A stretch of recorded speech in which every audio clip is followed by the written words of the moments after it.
তো আজকে water resource শুরু করব। ওয়াটার রিসোর্সের ইউনিট 1 ইন্ট্রোডাকশন অফ হাইড্রোলজি। তো সিলেবাস আনছিস কেউ? বের কর, ওখানে এক ফোনে বের করে রাখ সিলেবাসটা।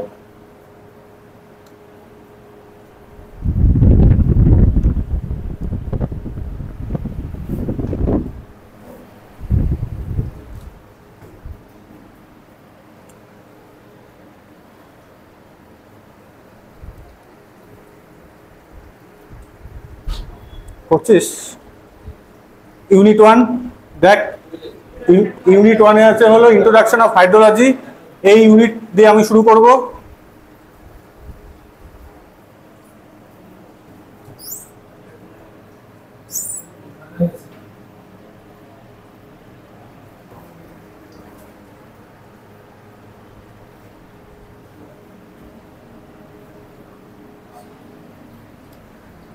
তো সবার ফার্স্টে দেখ, আমাদের জানতে হবে হাইড্রোলজি কি।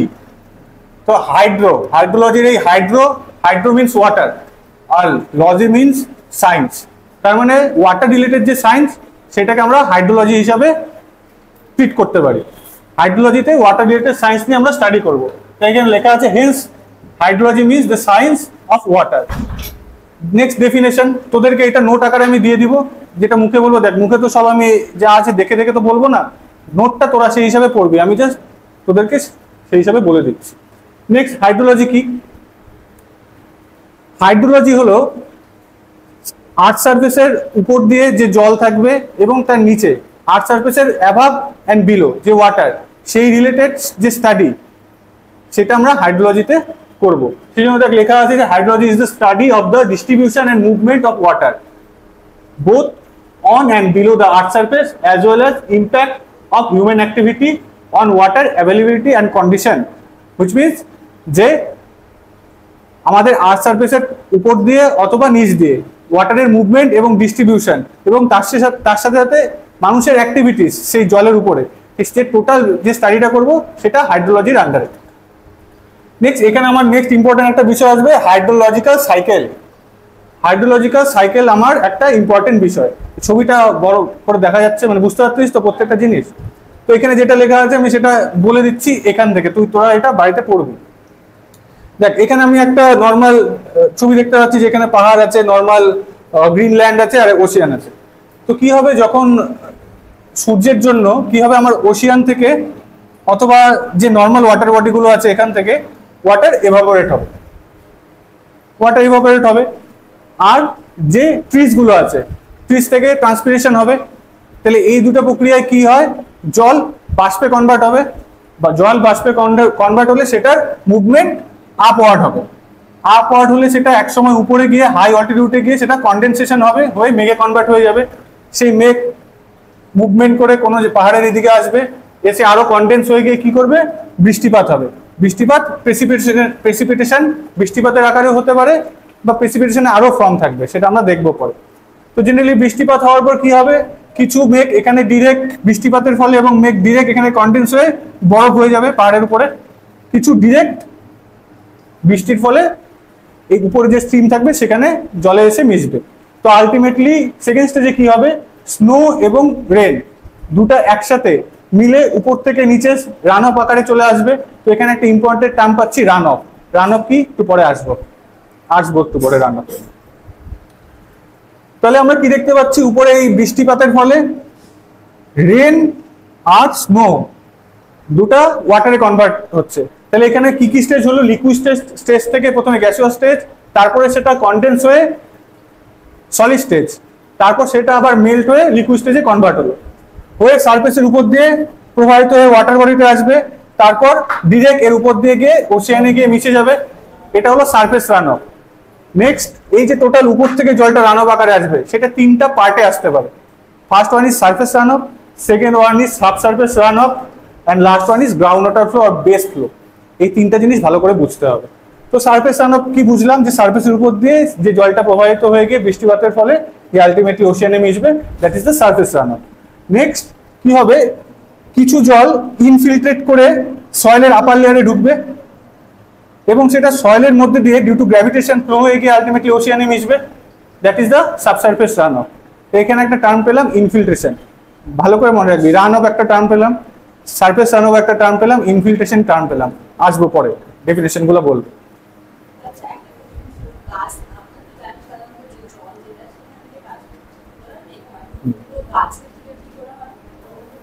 বাষ্পমোচন হয় গাছের থেকে, নিচ থেকে যে মূল দিয়ে জাইলেম ফ্লোয়েম দিয়ে জল যায় পাতায় যায়, পাতা থেকে বাষ্পমোচন হয়ে বের হয়।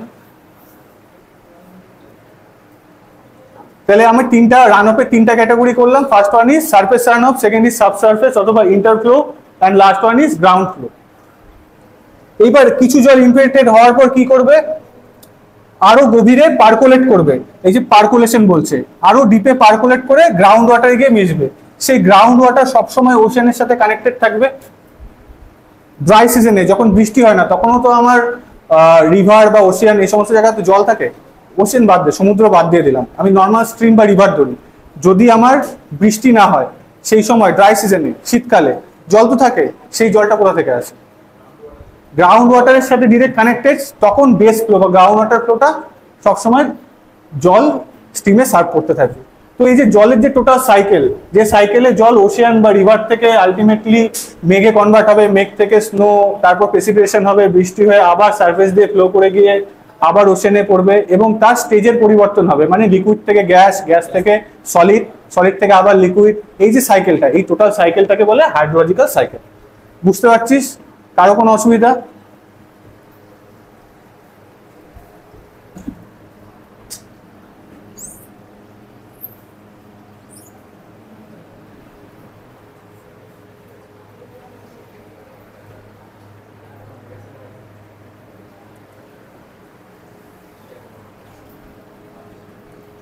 নেক্সট হলো স্টেপ অফ হাইড্রোলজিক্যাল সাইকেল। তো ফার্স্ট ইজ এভাপোরেশন। এভাপোরেশন কোথা থেকে হতে পারে? সারফেস সোর্স থেকে হতে পারে, লাইক রিভার, লেক, ওশিয়ান, এখান থেকে এভাপোরেশন হতে পারে। অথবা কি হতে পারে? ফ্রম দ্য সারফেস সয়েল, সয়েলের উপরে যে ময়েশ্চার থাকবে সেটা এভাপোরেট হয়ে যেতে পারে। প্ল্যান্টের থেকে হতে পারে, ট্রান্সপিরেশনের মাধ্যমে, যেটা বললাম। এতে আলটিমেটলি কি হয়, এই প্রসেসে ওয়াটারটা কনভার্ট হবে ভ্যাপর, ভ্যাপারে কনভার্ট হয়ে যাবে, তার মানে লিকুইড থেকে গ্যাসে কনভার্ট হবে। নেক্সট হলো কনডেনসেশন। কনডেনসেশনে কি হয়, সেই ভ্যাপারটা উপরে গিয়ে কনডেন্স হয়ে সলিডে কনভার্ট হয়, যেটাকে আমরা ক্লাউড বলি। Next precipitation. প্রেসিপিটেশন কি হতে পারে? আমি তো আগে বললাম প্রেসিপিটেশন অনেক ফর্ম হয়। কি কি? মেঘটা, কনডেন্স মেঘটা প্রেসিপিটেট হতে পারে রেন, স্নো, স্লেট, ডিজেল, এইসব আকারে। এই পার্টগুলো পরে আসবে, যখন আসবে তখন বলবো। মানে উপর থেকে যে প্রেসিপিটেট হবে তার যে পার্টিকুলার সাইজের উপর ডিপেন্ড করে রেন, স্নো, স্লেট, ডিজেল হয়। এক একটা সাইজ, পার্টিকুলার সাইজের উপর ডিপেন্ড করে এক একটা হয়। ঠিক আছে? এই পার্টগুলো তোরা যেটা বলতে সেগুলো সিলেবাসে ইনক্লুড নাই, তো সেটা আমি পরে বলবো। এই সমস্ত। নেক্সট হলো ইন্টারসেপশন। ইন্টারসেপশন কি হয়? ধরলাম বৃষ্টি হচ্ছে খুব, আমরা এই ঘরটার কথাই ভাবি, এই ঘরটায় খুব বৃষ্টি হচ্ছে, মানে ঘরের বাইরে বৃষ্টি হচ্ছে। তো এই এরিয়ায় যা বৃষ্টি হচ্ছে সবকে আলটিমেটলি গিয়ে ড্রেনে যাচ্ছে, কিছু ইন্টারসেপ্ট করে নিচ্ছে এই ঘরটা, মানে ঘরের আউটার সারফেসটা, গাছপালা, বাউন্ডারি ওয়াল যা যা থাকবে এগুলো ইন্টারসেপ্ট করে। তো টোটাল প্রেসিপিটেশন থেকে ইন্টারসেপশন, মানে যতটা ইন্টারসেপ্ট করলো কোনো বডি, বাকিটা তো আমার ফুল ফ্লো হবে। তো দ্যাট ইজ ইন্টারসেপশন। দ্যাট লেখা আছে, when interception occur it is intercepted by vegetation, so this part don't contribute the surface water. ভেজিটেশনও করে। ভেজিটেশন কিরকম করে করে?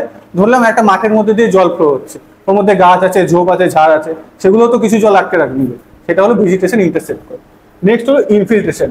এই যে একটু আগে জিজ্ঞেস করছিলি ইনফিল্ট্রেশন কি, সেটা বলি।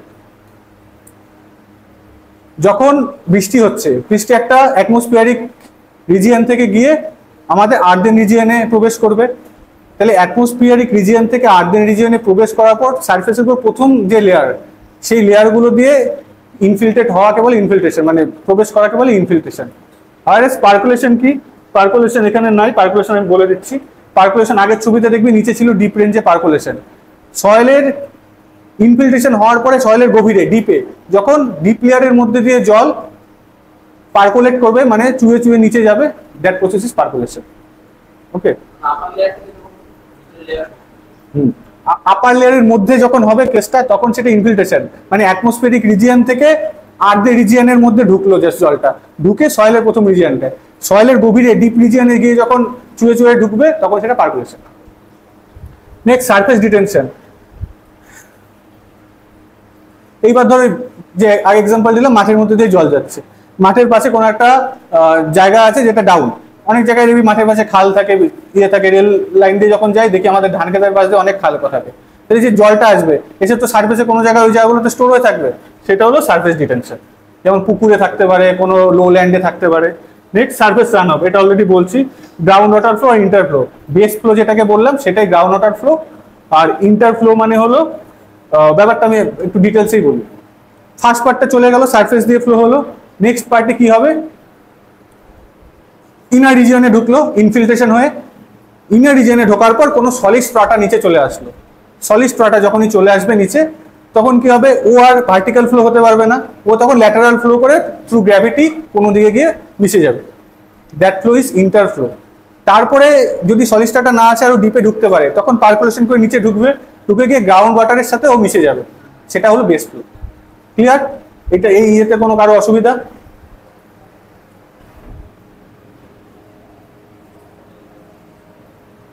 এবার দেখ, এই পার্টটা তোদের সিলেবাসে নাই, রেন, বাট আমি ইনক্লুড করলাম, খালি এরপরে রেন গেজ আছে সেগুলো বোঝানোর জন্য আমি ইনক্লুড করলাম। ওকে, তো রেন কি আমরা সবাই জানি যে মানে নর্মাল সেন্সে রেন কি, বাট প্রেসিপিটেশনের আন্ডারে কোনটাকে রেন বলবো, একটু আগে বললাম ওর পার্টিকুলার সাইজের উপর ডিপেন্ড করে। তো কি লেখা আছে দেখ, rain it is the main form of precipitation in India. When the size of the drop is larger than 0.5 mm, then it is called rainfall.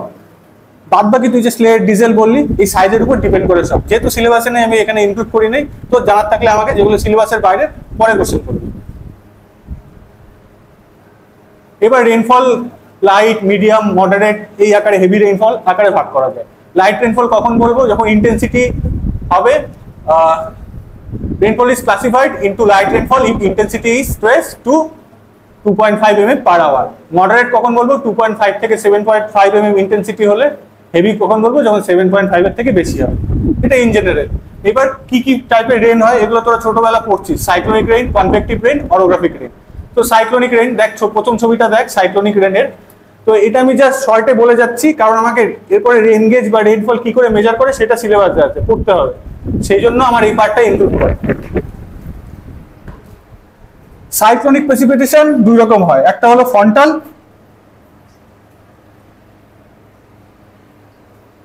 একটা হলো ফ্রন্টাল প্রেসিপিটেশন, আর একটা হলো নন ফ্রন্টাল।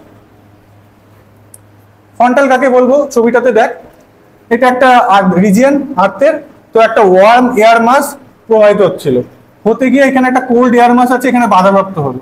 বাধাপ্রাপ্ত হওয়ার পর কি হবে, ওয়ার্ম এয়ার মাসটা উপর দিকে উঠে যাবে, উপর দিকে উঠে গেলে হাই অল্টিটিউডের জন্য ও কনডেন্স হবে, হয়ে মেঘে কনভার্ট হয়ে যাবে, হয়ে যে রেনফলটা করবে that is frontal rainfall.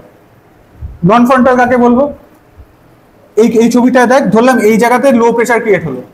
Low pressure create হলে কি হবে, চারপাশ থেকে হাই প্রেশার জোন থেকে হুড়মুড় করে হাওয়া বাতাস ঢুকতে থাকবে। যখনই পাশের বাতাস এসে লো প্রেশার জোনে ঢুকবে, তখন এই প্রেশার জোনের এয়ারটা আপ লিফট করে উপরে চলে আসবে, এসে কনডেন্স হয়ে যে বৃষ্টি করবে, দ্যাট ইজ নন ফ্রন্টাল। বুঝতে পারলি? সেম কথাটা এখানে লেখা আছে।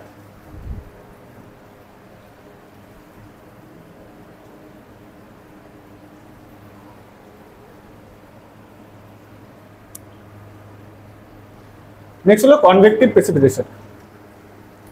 আবার ছবিতে চলে আসি, এই আর্থের ক্লোজ রিজিয়নটা সানলাইটের জন্য কি হয়েছে, হিট আপ হয়ে গরম হয়ে গেছে।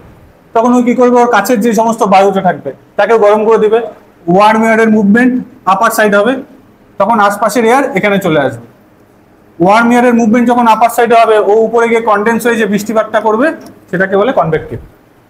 আর আরেকটা হলো, ছোটবেলা থেকে এগুলো পড়ে আসছি, সুইলাক্ষে বৃষ্টিপাত পড়ছিল না ছোটবেলা, সেটা হলো অরোগ্রাফিক প্রেসিপিটেশন। অরোগ্রাফিক প্রেসিপিটেশন ইন্ডিয়াতে সব থেকে বেশি দায়ী, বা বেশি মানে ইন্ডিয়াতে সব থেকে বেশি প্রেসিপিটেশন এই অরোগ্রাফিক প্রেসিপিটেশনের জন্যই হয়।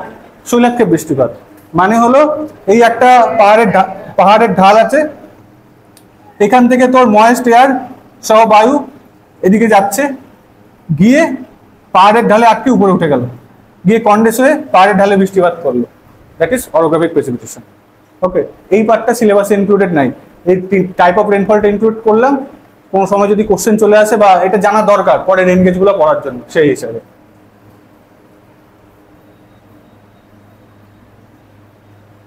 তো এই পার্টটা ইম্পর্টেন্ট, মেজারমেন্ট অফ রেইনফল। ওকে,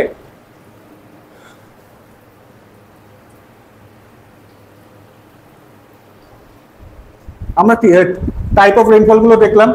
এবার যে বৃষ্টিটা হচ্ছে সেটাকে মেজার করতে হবে। মেজার করলেই তো আমি সেই রেইনফলের জন্য যে স্টর্ম ওয়াটারটা জেনারেট করছে সেটাকে ড্রেনেজ করাতে পারবো। অথবা কি করানো সম্ভব, যে তার জন্য যা যা আমার ফ্লাড কন্ট্রোল হোক যা হোক আমার মেজার নেওয়া দরকার সেটা নিতে পারবো কখন, যখন আমি রেইনফল মেজার করতে পারবো। তাহলে রেইনফল মেজার করতে গেলে কি করতে হবে, রেইনফল মেজার করার জন্য যে আমার ইনস্ট্রুমেন্ট ইউজ করি তাকে বলে রেইন গেজ। দেখ লেখা আছে rain gauge.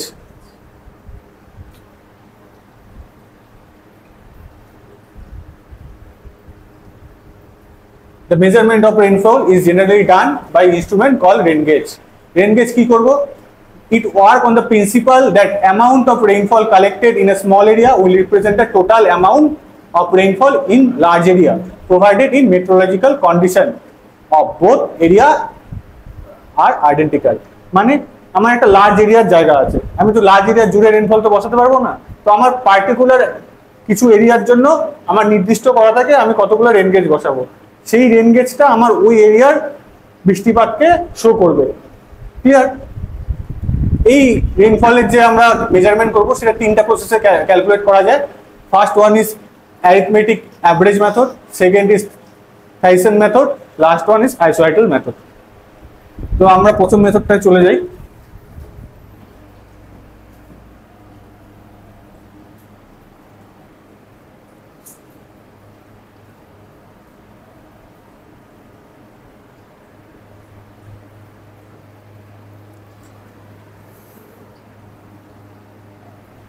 Arithmetic average method. Arithmetic average মেথডে আমরা কি করব, অ্যারিথমেটিক অ্যাভারেজ মেথডে আমরা অ্যারিথমেটিক মিন নিব। অ্যারিথমেটিক মিন মানে যেটাকে আমরা পাতি গড় বলি।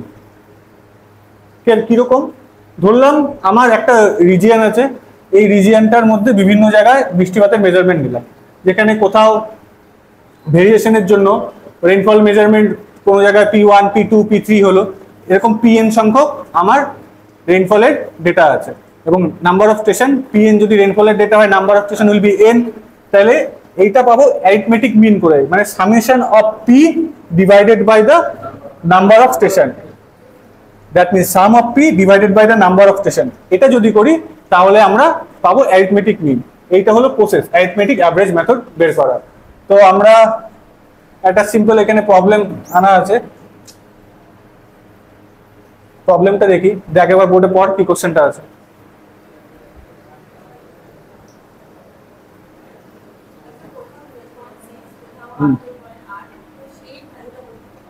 ওই যে রেন গেজ রাখবো, রেন গেজ একটু পরে আসবো। রেন গেজ রাখলে রেন গেজের মধ্যে রেন গেজ দুই টাইপের হয়, একটু পরে পড়াবো। ওর মধ্যে recording type non recording type rain gauge হয়, ওইখান থেকে আমি ডেটা পাবো, সেই ডেটাটা দিয়ে আমি এগুলো করবো। তো ওটা আছে। তাহলে কি হচ্ছে, আমার এখানে রেন গেজের ডেটা আছে 12.6, 18.8, 14.8 and 10.4 and 16.2. That means number of rain gauge will be 1 2 3 5. তাহলে n এর ভ্যালু 5 আর সাম অফ প্রেসিপিটেশন মানে এই টোটাল যতগুলো আমার প্রেসিপিটেশনের ভ্যালু দেওয়া আছে সব যোগ করতে হবে। তাহলে that total value divided by the number of station will be the average rainfall for that zone. একদম ইজি। আই এর ভ্যালু 1 থেকে শুরু করে n অবধি হতে পারে। সামেশনের উপর ওই লিমিট লেখা মানে আই এর মিনিমাম ভ্যালু 1, যে সেজন্য আই এর দেখ minimum value 1, maximum value n। হ্যাঁ, PI মানে আই এর জায়গায় 1 বসালে P1, 2 বসালে P2, 8 বসালে PN। আইটা হলো এখানে আই আকারে লেখা হয়েছে কারণ যে P1 P2 এটা n সংখ্যক, তার মানে n এর আন্ডারে 1 থেকে শুরু করে n এর মধ্যে যা ভ্যালু হবে সেটা আই এর আন্ডারে পড়বে। বুঝতে পারছিস?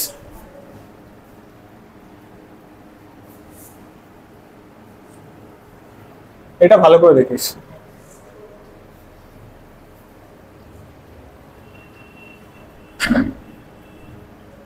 নেক্সট হলো থিয়েসন polygon method.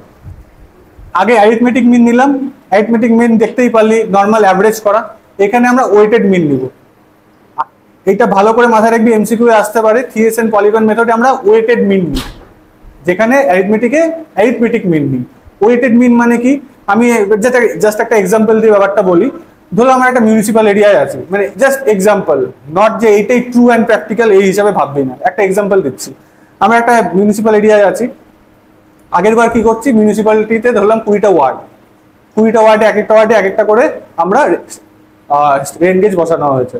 Station number is 20, আর প্রত্যেকটা 20 স্টেশনে যে ভ্যালু পেলাম সেটা সাম করে 20 দিয়ে ডিভাইড করলাম, একটা মিন পেলাম, that is arithmetic mean. But practically একটু ভাব, আমার যে 20টা ওয়ার্ড আছে প্রত্যেকটা ওয়ার্ডের এরিয়া কি সেম? প্রত্যেকটা ওয়ার্ডে বৃষ্টিপাত কি একটা টাইম হয়? এরকম তো অনেক সময় হয় যে কুচবিহারে হয়তো এই সাইডে বৃষ্টি হচ্ছে, ওই সাইডে বৃষ্টি হচ্ছে না, হয়তো। তখন তাহলে আমি যদি অ্যাভারেজ করে নিই, তাহলে কি আমি খুব ক্লোজ বা খুব অ্যাকুরেট কি ভ্যালু পাবো? তার মানে আমার কি ডিপেন্ড করবে, আমি যে জোনটা নিচ্ছি, মানে যে জোনটাকে আমি এখানে ওয়ার্ড হিসাবে কনসিডার করতেছি, সেই ওয়ার্ডের এরিয়াটা বড় হলে সেখানে লোকালি বৃষ্টিপাতের প্রভাবের থেকে যে ওয়ার্ডের এরিয়াটা ছোট সেখানে লোকালি বৃষ্টিপাতের প্রভাব বেশি হবে। মানে ধরলাম একটা ছোট জোন, ধরলাম 2 নম্বর ওয়ার্ডটা ছোট, 3 নম্বর ওয়ার্ডটা বড়। 2 নম্বর ওয়ার্ডে যখন বৃষ্টি হচ্ছে ছোট জায়গার জন্য পুরোটা জুড়েই সেম বৃষ্টি হচ্ছে, বা 3 নম্বর ওয়ার্ডটা যদি হিউজ হয় তাহলে ওখানে 3 নম্বর ওয়ার্ডে পুরোটা তো সেম ইন্টেন্সিটিতে বৃষ্টি নাও হতে পারে। তাহলে যখন অ্যাভারেজ করবো, অ্যাভারেজ করলে কি করতেছি, সব জায়গাটা আমি মানে অ্যাভারেজ করে দিচ্ছি। প্র্যাকটিক্যালি তো সেটা করা উচিত না, সেখান থেকে আমাদের ওয়েটেড মিনের কনসেপ্ট আসলো। ওয়েটেড মিনে কি করব, যে প্রত্যেকটা আলাদা আলাদা ওয়ার্ড, মানে ওয়ার্ডকেই জোন হিসেবে কনসিডার করবি, সেখানের বৃষ্টি এবং সেখানের এরিয়া এই যে মাল্টিপ্লাই করব এবং তার সাম নিব, ডিভাইডেড বাই দ্য টোটাল এরিয়ার সাম করব। ওকে, আচ্ছা কি আছে একবার বলি দেখ। এটা ওয়েটেড মিন মেথডে করা হয়, মাত্র বললাম। The rainfall is never uniform over an entire area of the basin or catchment. Basin আর ক্যাচমেন্ট কথাটার মানে কি, এটাও পরবর্তীতে আসবে, জাস্ট অল্প করে বলে রাখি। বেসিন আর ক্যাচমেন্ট মিনস কোনো একটা এরিয়া যেটা পার্টিকুলার একটা আউটলেটকে জল সরবরাহ করতেছে অ্যাজ আ রান অফ, সেইটাকে যদি আমি একটা বাউন্ডারি করি তাহলে যে জায়গাটা পাবো that is the basin of that or catchment of that outlet. মানে বোঝা গেল, মানে ভাব এটা একটা এরিয়া, এই এরিয়ার সব জল এখানে একটা আউটলেট দিয়ে বেরোচ্ছে, বিভিন্নভাবে ড্রেন দিয়ে হোক, চ্যানেল দিয়ে হোক, ক্যানেল দিয়ে হোক, যা দিয়ে হোক, এসে এই আউটলেট দিয়ে বেরোচ্ছে। তাহলে এই আউটলেটকে যে টোটাল রান অফ বেরোচ্ছে সেটা কোন এরিয়া সার্ভ করছে, এই এরিয়াটা বাউন্ডেড এরিয়াটা, this is the basin of that outlet or catchment of this outlet. Next, thus the rainfall recorded by each rain gauge station should be weighted according to the area. মাত্র বললাম weighted মানে weighted মিন নেওয়াকে বলছে, area সাপেক্ষে নিতে হবে। আর এই প্রসেসটা কি করে করব, তার জন্য আমরা প্রসেসটা দেখি। প্রথমে আমি যে এরিয়ার উপরে এই কাজটা করতে চাচ্ছি সেই এরিয়াটাকে একটা বাউন্ডারি লাইন দিয়ে বাউন্ডেড করে দেবো, যেটা দেখতে পাচ্ছি একটা ইয়েলো লাইন দিয়ে বাউন্ডেড করা আছে। এইবার সেই পুরো লোকেশনের উপর আমার ইচ্ছা মতো রিকোয়ারমেন্ট অনুযায়ী স্টেশন বসাবো, যেগুলোকে সেই স্টেশনের যে বৃষ্টিপাতের ভ্যালুগুলোকে এখানে লেখা আছে পি দিয়ে ডিনোট করে, বা তুই ওগুলোকে স্টেশন হিসেবে কনসিডার করতে পারিস, মানে ওখানে একটা করে রেন গেজ বসানো আছে। নেক্সট স্টেপে কি করব, সমস্ত স্টেশনগুলোকে ট্রায়াঙ্গেল দিয়ে কানেক্ট করব। দেখ সমস্ত যা স্টেশন আছে সবগুলোকে শুধুমাত্র ট্রায়াঙ্গেল দিয়েই কানেক্ট করা হয়েছে, অনলি ট্রায়াঙ্গেল ফর্ম করবে। নেক্সট স্টেপে কি করব, প্রত্যেকটা ট্রায়াঙ্গেলের যে সাইড আছে সেই প্রত্যেকটা ট্রায়াঙ্গেলের সাইডের পারপেন্ডিকুলার বাইসেক্টর ড্র করব। মানে এই যে এই লাইনটার পারপেন্ডিকুলার বাইসেক্ট ড্র করলাম, এই লাইনটার পারপেন্ডিকুলার বাইসেক্ট, এই লাইনটার পারপেন্ডিকুলার বাইসেক্ট, এরকম করে সব লাইনে ড্র করলে আমি একটা পলিগোনাল শেপ পাবো, যেটা কিনা দেখ এখানে এই যে প্রত্যেকটা পারপেন্ডিকুলার বাইসেক্ট থেকে এই যে মাঝখানে একটা পলিগোনাল শেপ পাচ্ছি তো। তার মানে এইভাবে ড্র করার পর পুরো এরিয়াটাকে এরকম একটা ডিস্ট্রিবিউশন করতে পারবো, এইটা নিয়ে কারো কোনো আপত্তি? এইবার আমাকে কি করতে হবে, এই প্রত্যেকটা যে জোন, এই প্রত্যেকটা জোনের এরিয়া বের করতে হবে এবং তার জোনের আন্ডারে পি এর ভ্যালু বের করতে হবে, মানে অ্যাভারেজ রেইনফলের ভ্যালু বের করতে হবে। ওকে, তারপর সেই সাপেক্ষে আমি আমার পরবর্তী যে ইকুয়েশন আছে সেটাতে পুট করে আমি বাকি ডিটেলস বের করব। This method is Thiessen polygon method. দেখ এটাতে একবার দেখে নি। আচ্ছা এরিয়া কি করে বের করব, এরিয়া বের করার জন্য প্ল্যানিমিটার ইউজ হয়। তোদের দেখবি সার্ভেতে ছিল, প্লেন সার্ফেস এরিয়া বের করার ইনস্ট্রুমেন্ট হলো প্ল্যানিমিটার। প্ল্যানিমিটার দিয়ে আমরা বের করব। একবার দেখে নে ভালো করে স্লাইডটা একবার। বাইরে থাকলে পরে পেয়ে জয়কটা ড্র হবে বাইসেক্ট করে করে। যত বড় এরিয়া, যতগুলা ত্রিভুজের সাইড, ততগুলো বাইসেক্টর ড্র হবে। যত বেশি বাইসেক্টর ড্র হবে তত বেশি পলিগন হতে থাকবে। খাতার মধ্যে স্লাইড নাম্বার ধরে মার্ক করতে থাক। তো যেটা মনে হবে যে সিলেবাসের বাইরের কোশ্চেন সব জমা করে রাখ, এন্ডে সলভ করবে, নাহলে ভিডিও অনেক বড় হয়ে যাবে।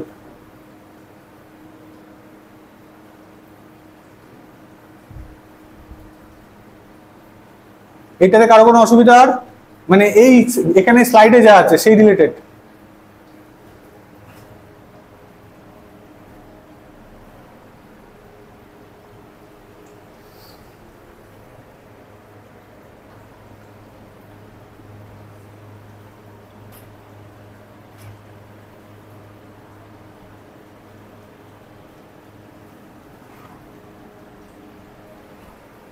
তাহলে আমি কি বললাম, এর ওয়েটেড মিন নিব।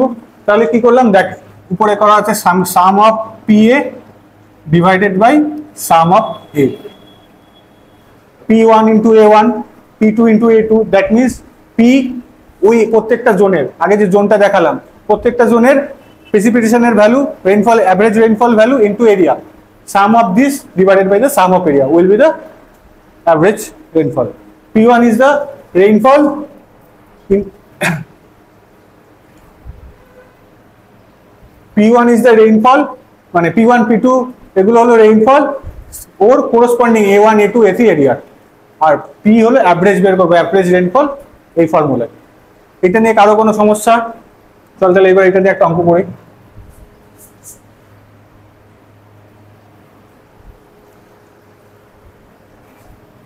দেখ কোশ্চেনটা কি বলা আছে একবার পর, যে বলছে এই টেন্সের পলিগন মেথড ইউজ করে অ্যাভারেজ রেইনফল বের করতে, যেখানে rain gauge station A B C D E তে বসানো আছে, প্রত্যেকটা স্টেশনের এরিয়া দেওয়া আছে, আর সেখানকার রেইনফলের ভ্যালু, প্রেসিপিটেশনের ভ্যালু ইউনিটে দেওয়া আছে, ইউনিট তো আমাকে সেখানকার অ্যাভারেজ রেইনফল বের করতে হবে। তো কিভাবে করব? আমার জেনারেল ফর্মুলা কি, sum of P A divided by sum of A. সেই জন্য তাহলে আমি একটা রেন গেজের কলাম করলাম, একটা এরিয়ার কলাম করলাম, একটা প্রেসিপিটেশনের কলাম করলাম, তারপর এই ডেটাগুলোকে কলাম আকারে জাস্ট লিখলাম। এটা দেখে বুঝতে পারছিস, জাস্ট এই যে ডেটা আছে এই ডেটাটাকে কলাম আকারে লিখলাম এখানে, নিচে প্রেসিপিটেশনের ডেটাটাকে কলাম আকারে এখানে লিখলাম। ক্লিয়ার? এবার কি করব, এ ইন্টু পি করতে হবে। তাহলে this multiplied by this will be the value. এরকম করে আমি সবগুলো বের করলাম, করে সাম করলে আমি এটা সামেশন অফ পি এ পেয়ে গেলাম, আর এদিকে এরিয়ার সাম করলে সামেশন অফ এ পেয়ে গেলাম। এবার আমার ফর্মুলা কি, summation of P A divided by summation of A, summation of P A divided by summation of A করলে আপনি ভ্যালু পেয়ে যাবেন। একবার ক্যালকুলেটর নিয়ে করে দেখবি না, হবে ইজি, জাস্ট মাল্টিপ্লাই করা, কিচ্ছু নেই, হবে।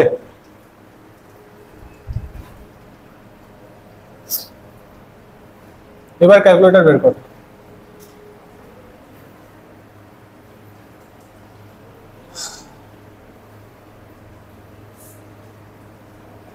খালি ক্যালকুলেটর বের কর, তাহলে ফটাফট। আজকে ইউনিট 1 এর 80% শেষ হবে।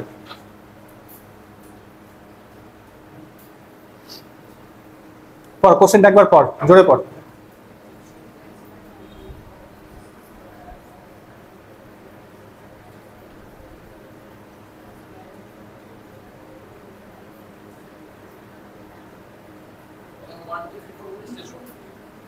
কি বলছে কোশ্চেনে, a catchment area consists of square side of 4 kilometer, that means this side, this distance is 4, to ওই সাইডে তো 4 লিখলাম না, and the semicircle of 4 kilometer diameter, তাই এই সেমিসার্কেলের এই ডায়ামিটারটা 4, মানে এটাও 4, এটা diameter. if the rainfall value at this station P1, 1 number station 15, 2 তে 25, 3 তে 30, 4 এ 20, then the average rainfall over the basin by thin and polygon method would be কত সেন্টিমিটারে বের করতে বলছে। তো নরমালি চলে আসি এটাতে, দেখ কি করতে হতো আমাকে থিয়েসেন পলিগন মেথডে সবগুলো পয়েন্টকে কানেক্ট করতে হতো। অলরেডি কানেক্ট করা আছে, এখানে লাইন দিয়ে কানেক্ট করে ট্রায়াঙ্গেল ফর্ম করতে হতো, বাট এখানে অলরেডি কানেক্ট করা আছে এইভাবে। তাহলে আমাকে এই প্রসিডিউরে যেতে হবে। নেক্সট আমাকে কি করতে হবে, প্রত্যেকটা লাইনের বাইসেক্টর ড্র করতে হবে। এই লাইনের বাইসেক্টর ড্র করলে এটা যদি 4 হয়, এক একটা 2 করে, তাহলে সবগুলো 2 করে। ক্লিয়ার? এইখানের এই ডায়ামিটারটা 4, তার মানে রেডিয়াস 2 করে। কারো কোনো এ নিয়ে প্রবলেম? তাহলে 1 নম্বর জোনকে কে কতখানি এরিয়া জল সার্ভ করবে? এটুকু। 2 নম্বরকে কে সার্ভ করবে? সরি, 4 নম্বরকে কে সার্ভ করবে? এই জোনটা। 2 নম্বরকে কোন পার্টিকুলার জোনটা জল সার্ভ করবে?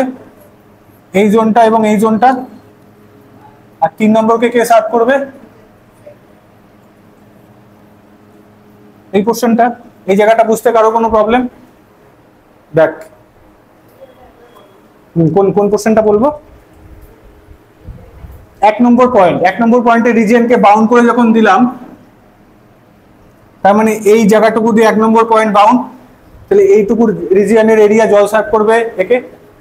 এইটুকু জায়গার বৃষ্টিপাতের তো 1 নম্বর স্টেশনের মালটুকু দিয়ে মাপতে পারবো, মানে স্টেশনটা দিয়ে রেন গেজ দিয়ে। সিমিলারলি এইটুকু জায়গা রিজিয়ন 4 নম্বর স্টেশন দিয়ে মাপতে পারবো। 3 নম্বর স্টেশনে এর অ্যালোকেটেড স্পেস কোনটা? এটা এবং এটা। 2 এর জন্য অ্যালোকেটেড স্পেস এটা এবং এটা। এই ফিগারটা আইডেন্টিফাই করতে পারছিস?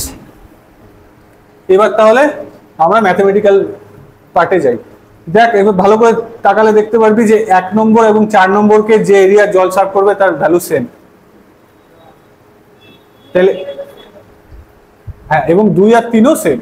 তাহলে এরিয়া A1 আর A4 সেম হবে।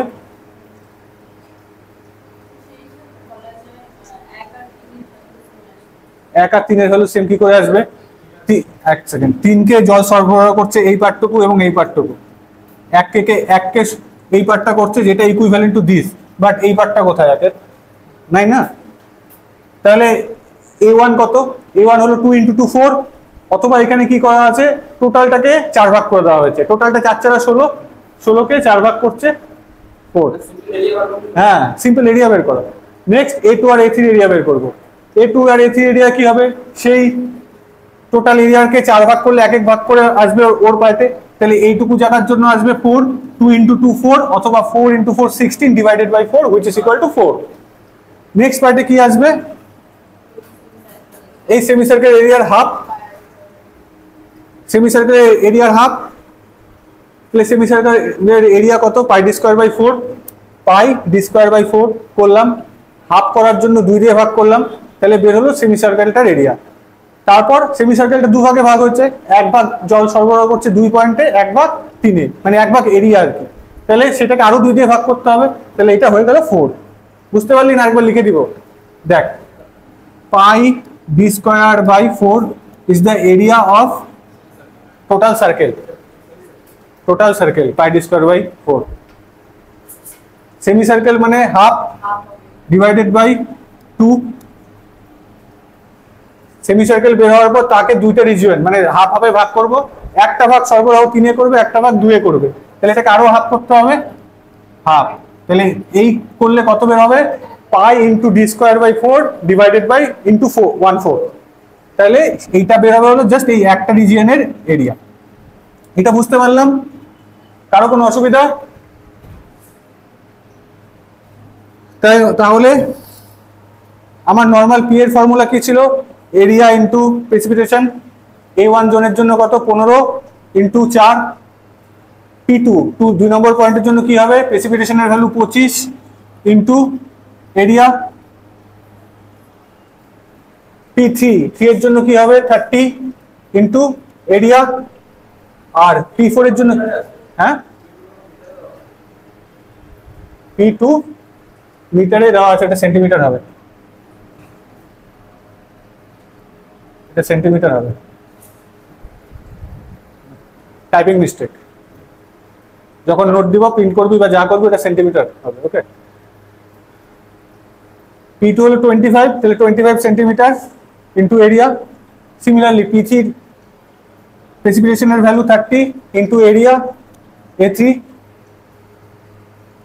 প্রেসিপিটেশনের ভ্যালু P4 20, A4 4 কিলোমিটার করলাম, নিচে sum of area, that means 4 plus this plus this plus 4 divide করলে 23.9 centimetre is the average rainfall. বুঝতে পারলি? কিচ্ছু কঠিন নেই। টোটাল জোনের এভারেজ মানে রেইনফল, তো টোটাল যে জায়গাটা আছে তার অ্যাভারেজ রেইনফল, মানে এই 1 2 3 4 এই চারটা স্টেশনের average rainfall data is this 23.9, whereas individual data is 15, 25, 30 and 20 centimetre. Clear? দেখবি একবার বোর্ডে, না চেঞ্জ করবো?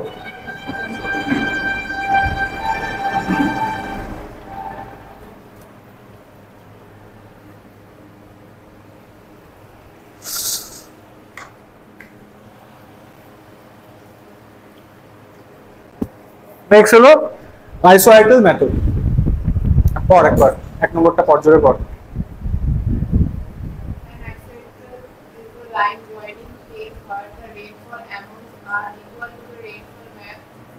তার মানে কি বলছে এক নম্বর পয়েন্টে, isohyetal is a line joining places where the rainfall amount are equal on a rainfall map. ড্রয়িংটাতে দেখ, ড্রয়িংটাতে মানে আমি ড্রয়িংটা আগে একটু বলে দিই তাহলে বুঝতে সুবিধা হবে। দেখে কালো পয়েন্ট করে যে লেখা আছে 2.46, 2.74, 3.32, এগুলো হলো প্রত্যেকটা জায়গায় রেইনফল ডেটা নেওয়া আছে। এরকম আরো ধর রেইনফল ডেটা নেওয়া আছে, কয়েকটাই দেখানো আছে। এবার সব রেইনফল ডেটাগুলোর মধ্যে যখন আমি এই পুরো জোনটার মধ্যে রেইনফল ডেটাগুলো পেয়ে গেলাম, এবার আমি তো একটা লাইন ড্র করবো যেটার মধ্যে দুটো লাইনের মধ্যে গ্যাপ আমি সিমিলার রাখতে চাই। সেটা আমি শুরু করব কোথা থেকে? আমার প্রথম ভ্যালুটা হলো 2.46, এদিকে আরো হয়তো 2.46 বা তার কাছাকাছি ভ্যালু থাকবে, তারপরে 2.74, এখানে আরো 2.74 বা তার কাছাকাছি 2.6, 2.8 ভ্যালু থাকতেই পারে। এই সমস্ত ভ্যালুগুলোকে যদি ইন্টারপোলেশন করি, করে যদি আমি একটা লাইন ড্র করতে চাই 2.5 এর, সেই লাইনটা হলো এটা, সেই লাইনটা হলো এটা। ওকে, 2.46 এবং 2.74, এই যে দুটো ভ্যালু ইন্টারপোলেশন করলে আমি 2.5 এর লাইনটা পাবো। 2.5 এর লাইনটা শো করতেছে এই লাইন বরাবর প্রত্যেকটা জায়গায় আমার যে প্রেসিপিটেশনের ভ্যালু সেটা 2.5 সমান। যেখানে আমি প্রথমে যখন ভ্যালুগুলো বের করবো, তখন তো আমি যখন ধর মাঠে সার্ভে করতে গেছি বা রেঞ্জ স্টেশন বসাচ্ছি, তখন তুই জানিস না এখানে বসালে আমি এখানেই ইকুয়াল ভ্যালু পাবো, ওরকম তো না। তুই র্যান্ডম বসাবি, র্যান্ডম বসানোর পরে তোর কাছে যখন সমস্ত ডেটা আসবে, সেই ডেটাগুলোর মধ্যে ইন্টারপোলেশন করলে তুই একটা লাইন ড্র করতে পারবি, যেমন কন্টুরের ক্ষেত্রে করতি। কন্টুরের ক্ষেত্রে মনে আছে তো, বিভিন্ন আরএল পাওয়ার পর তার মধ্যে ইন্টারপোলেশন করে ইকুয়াল লাইনের কন্ট্রোল করতাম। সিমিলারলি এখানে বিভিন্ন জায়গায় ভ্যালু পাচ্ছি, তারপর ইন্টারপোলেশন করার পর একটা লাইন ড্র করবো যেটা কিনা আইসোলেটেড লাইন, যেই লাইনে প্রত্যেকটা জায়গায় ওর পি এর ভ্যালু 2.5 হবে। সিমিলারলি 2.74 এবং 3.2, 2.74 এবং 3.2 এর মধ্যে ইন্টারপোলেশন করে আমি মাঝখানে যে ডেটা পেলাম সেটা আমি 3 এর রিজিয়নে আনলাম।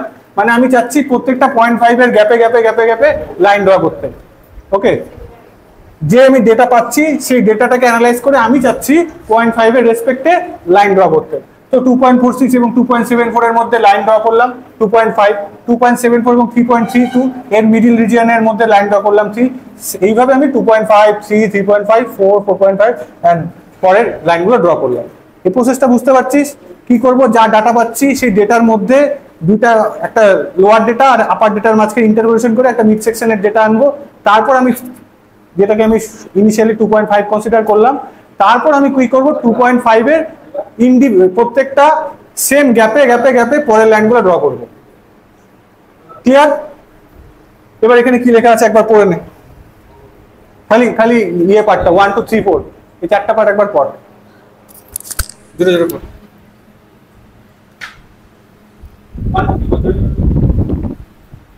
An isoidal map showing control of equal rainfall is more accurate picture of the rainfall over the basin. Isoids are drawn on the map by the method of the interpolation. After the rainfall at each station is marked, the area between the adjacent isoid are measured using তাহলে আমি যে জিনিসগুলো বললাম সেটাই লেখা আছে এখানে। কোনটা আসছি ওই অবধি? ওই অবধি কি আসছি? লাস্টে লেখা আছে তোর, কোথায় দেখলি বল? An isolated map showing contour equal rainfall is more accurate picture of the rainfall over the basin. মানে বল কি বলছে? An isolated map showing contour এই যে 2.5 3 3.5 4 এগুলো কন্টুর, এই যে পিকচারটা এখানে শো করছে সেটা বেটার রিপ্রেজেন্টেশন করতেছে আইসোহাইট দিয়ে। বুঝতে পারলি? এবার আমি কনসিডার করি এটাকে P1 P2 P3 P4 P5 এভাবে প্রত্যেকটা রেইনফলের ডেটা, মানে 2.5 is the P1, 3 is the P2, এইভাবে রেইনফল গুলোকে P1 P2 কনসিডার করলাম এবং এর মাঝের যে এরিয়া সেটাকে A1, পরেরটা A2, পরেরটা A3 কনসিডার করব। That means this area is A1। লেখাটা কি আছে এখানে দেখ, let A1 A2 A3 and AN are the area between the pair of the isohyte P1 P2 P3, মানে এই pair of the isohyte P1 and P2 are the pair, P1 R P2 এই pair যে আইসোহাইট আছে এর মিডিলের যে এরিয়াটা সেটা হলো A1। সিমিলারলি P2 P3 এর মাঝখানে হলো A2, এরকম করে পরপর নিয়ে গেলাম। এবার তাহলে কি করব, এর ক্ষেত্রে অ্যাভারেজ রেইনফল কি করে বের করব? The average is the area and the mean precipitation of the two limit. Area A1 area চলে আসলো, A1 এরিয়া বাউন্ড করছে, তারপরে রেইনফল ভ্যালু কত? P1 and P2 এর mean, that means P1 plus P2 divided by 2। তাহলে এটাকে আমি কি লিখতে পারি? This is the sum of P mean into area divided by the sum of area, লিখতে পারি না? দ্যাট পি মিন মানে এই পোর্শনটা, এ মানে হলো এই A1 পোর্শনটা, আর নিচেরটা হলো সাম অফ এ। ক্লিয়ার? হ্যাঁ, কি পয়েন্টটা? হ্যাঁ বুঝা দিল।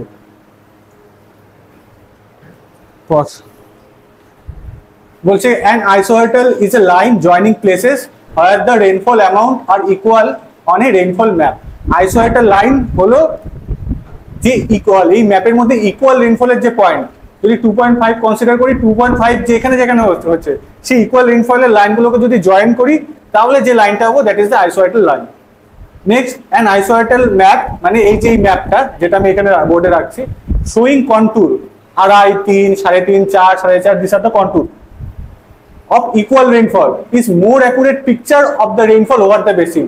এই যে কন্টুরগুলো ড্র করলে একটা বেশি অ্যাকুরেট পিকচার আমাদের সামনে আছে, যেটা দিয়ে আমি ভালো মতো ভিজুয়ালাইজ করতে পারবো এই ম্যাপের আন্ডারে টোটাল রেইনফলটা। ক্লিয়ার? কোথায় লেখা আছে?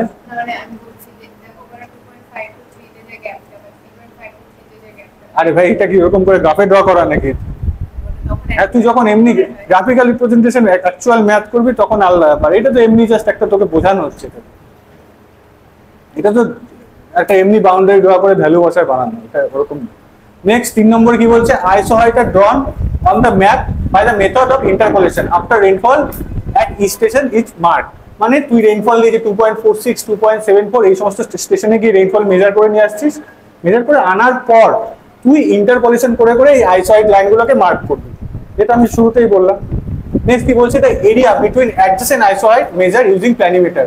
মানে এইটা একটা আইসোহাইট, এটা একটা আইসোহাইট এবং এটা একটা আইসোহাইট, এই দুটো অ্যাডজেসেন্ট আইসোহাইটের মাঝখানে যে এরিয়াটা সেটা প্ল্যানিমিটার দিয়ে মেজার করবে। এই হলো 4টা পয়েন্টের বাংলা মানে। এই স্লাইড আর লাস্ট পয়েন্ট কি, isohyetal method is superior over then other two method specially when the station is are larger number. Okay, এই স্লাইডে কোনো প্রবলেম?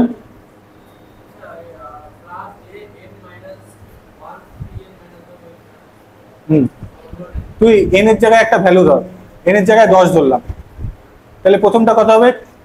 P9 plus P10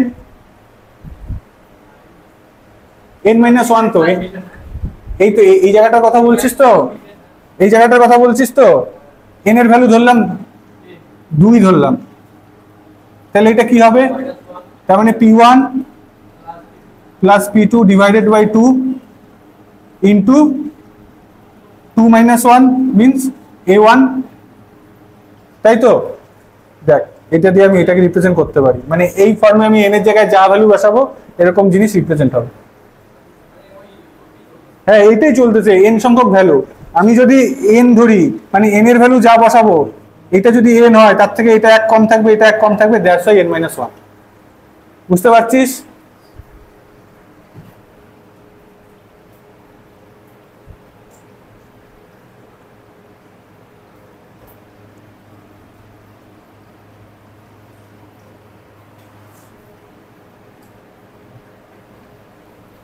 কোশ্চেনটা পড় কি বলছে, the area enclose by a adjacent isohyet of a catchment, দিয়ে সেই isohyet গুলো এবং এরিয়া গুলো দেওয়া আছে।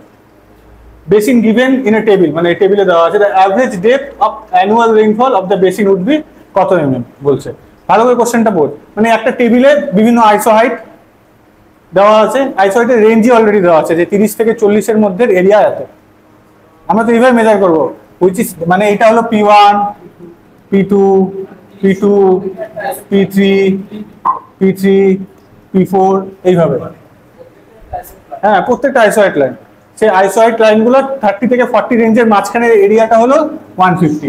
মানে আগের বার আমরা দেখলাম না, এই একটা জোনের মধ্যে এটা একটা আইসোহাইট, এটা একটা আইসোহাইট হলে, এটা p1 হলে, এটা যদি p2 হতো, এর মাঝখানের এরিয়াটাকে আমরা a1 বলতাম, তাহলে তার রেঞ্জটা এইভাবে লেখা হয় যে p1 p2 এর মধ্যে এরিয়া প্ল্যানিমিটার দিয়ে মাপে 150 আসছে।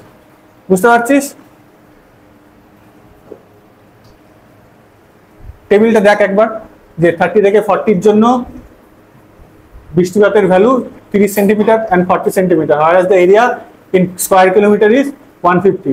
Similarly পরেরটা 250, 300, 200 and 100।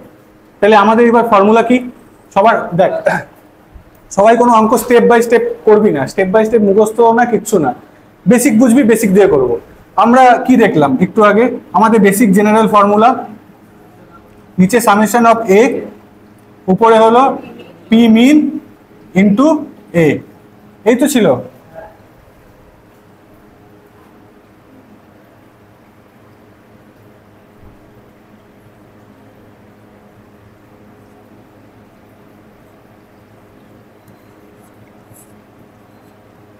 এই তো ছিল বেসিক ফর্মুলা। আমি এই বেসিক ফর্মুলা বেসিসে অঙ্ক করব, স্টেপ বাই স্টেপ অঙ্ক করা বা কোন বই কি করা তো হিসাবে মাথায় চাপিয়ে নেব না। প্রথমে আমার যে কলাম দুটো আছে, মানে সরি রো দুটো আছে, সেটাকে কলামে কনভার্ট করে নিলাম। 30 থেকে 40 জন্য মিন ভ্যালু 30 আর 40, এক সেকেন্ড, 30 আর 40 আমার আগে অঙ্কে কি ছিল, p1 plus p2 divided by 2, দেখালাম একটু আগে, p1 30 p2 40, that means mean value will be the average of 30 and 40 which is 35, 40 and 50 average 45, 50 60 55 65 and 75, these are the mean value of precipitation। এইটা বুঝতে কারো প্রবলেম বল, পি মিনের value বুঝতে কারো problem? কোরসপন্ডিং area দেওয়া আছে কোশ্চেনে, তাহলে আমাকে প্রথমে কি করতে হবে, আগে পি ইন্টু এ করতে হবে। তাহলে পি মিন ইন্টু এ, পি মিন ইন্টু এ করলে এই ভ্যালুটা পাবো, ক্যালকুলেটর করে দেখ যে কোনো র্যান্ডম কেউ একটা, পি মিন ইন্টু এ করলে পাশের ভ্যালু পাচ্ছে কিনা, পাচ্ছি। তাহলে এরকম সাইমালটেনিয়াসলি প্রত্যেকটা করার জন্য আমি এ আর পির এই ভ্যালু পেলাম। তাহলে summation of A into P mean কি হবে, উপরের ভ্যালুগুলোর যোগফল, যেটা কিনা টোটাল যোগ করলে আসে 53,500, and summation of a কি হবে, the sum of this column which is 1000। Clear? তাহলে আমার ফর্মুলা কি ছিল, এই ফর্মুলাতে লিখেও আমি একটা একটা করে ভ্যালু বসায় করতে পারি, অথবা আমি ডাইরেক্ট ওই ফর্মুলাতে করতে পারি। তো আমার ডাইরেক্ট করা আমার কাছে ইজি, আমি সেইভাবে দেখাচ্ছি। তাহলে এবার কি করব, summation of P divided by A করব। তাহলে এটাকে ভাগ করলে কি দাঁড়াবে, 53.5 ইন সেন্টিমিটার, কারণ রেইনফলের ভ্যালু সেন্টিমিটারে দেওয়া, বাট আমার কোশ্চেনে বলছে মিলিমিটারে ভ্যালু চাওয়া আছে, তাহলে 10 মাল্টিপ্লাই করে 535 মিলিমিটার। দেখ একবার দেখে নে, বুঝতে অসুবিধা কিনা।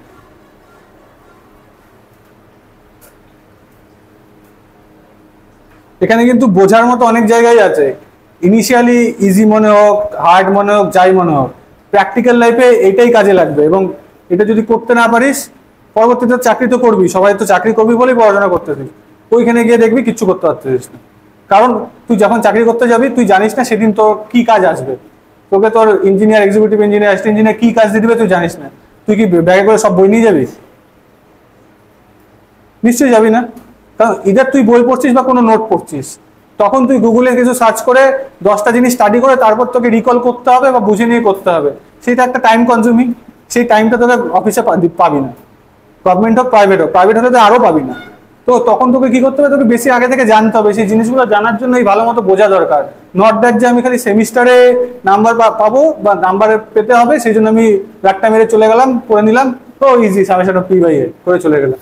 কিন্তু এর অ্যাপ্লিকেশনটা কোথায়, কোন জায়গায় করব, কি করলে কি আর হবে, সেই ব্যাপারগুলো জানতে হবে। তার জন্য বেসিক কনসেপ্টের দরকার। ওকে, তাহলে এইটা বুঝতে পারছিস, নেক্সটে যাই।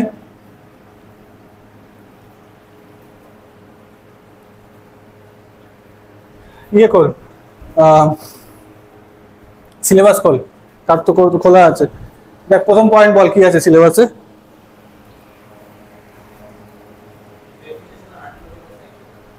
হচ্ছে নেক্সট নেক্সট না, তারপরটা যা, নেক্সটটা বাদে হয়ে গেল। এইবার আমি তার আগেরটাতে আসি যে রেন গেজ দুই রকমের আছে, একটা হলো সাইমন টাইপ আর একটা হলো অটোমেটিক। ঠিক আছে, সেই পার্টটাতে আসি। আগে অ্যাভারেজ রেনফল কি জানতে হবে। একদম নর্মাল ভাবে চিন্তা করে বলতে অ্যাভারেজ রেনফল কি হতে পারে না দেখে, কোনো একটা পার্টিকুলার লোকেশনে কোনো একটা টাইম পিরিয়ডে টোটাল রেনফলের average is the average rainfall. দেখ কি লেখা আছে, average rainfall refer the average amount of precipitation that falls over a specific region during a given period. এটা বললাম, স্পেসিফিক রিজিয়ন মানে একটা স্পেসিফিক লোকেশনকে আমাকে প্রথমে ফিগার আউট করতে হবে, সেটাকে একটা স্পেসিফিক পিরিয়ড ফিগার আউট করতে হবে, ওর মধ্যে যে রেনফলের অ্যাভারেজটা হবে that is the average rainfall. Next measurement of rainfall. এই যে রেনফল হবে, এই রেনফলটাকে মেজারমেন্ট করার জন্য আমি কি করব, রেন গেজ দিয়ে রেনফলের মেজারমেন্ট করব। Measurement of rainfall is a process of determining the amount of precipitation that has fallen in a particular area during a particular or specified time period. This is done using a device called rain gauge. This is the important part. এটা আগেও বলছি যে rain gauge দিয়ে আমরা measurement করব।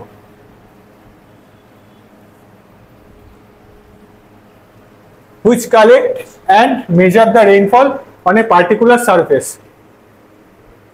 Rain gauge কি করে, rain gauge কালেক্টও করে, মেজারও করে। তো সেই হিসাবে একটু পরে আমরা পড়বো দুই রকমের, একটা recording type, non recording type. একটাতে খালি কালেক্ট করবে আর একটা কালেক্ট করার সাথে সাথে মেজারও করবে।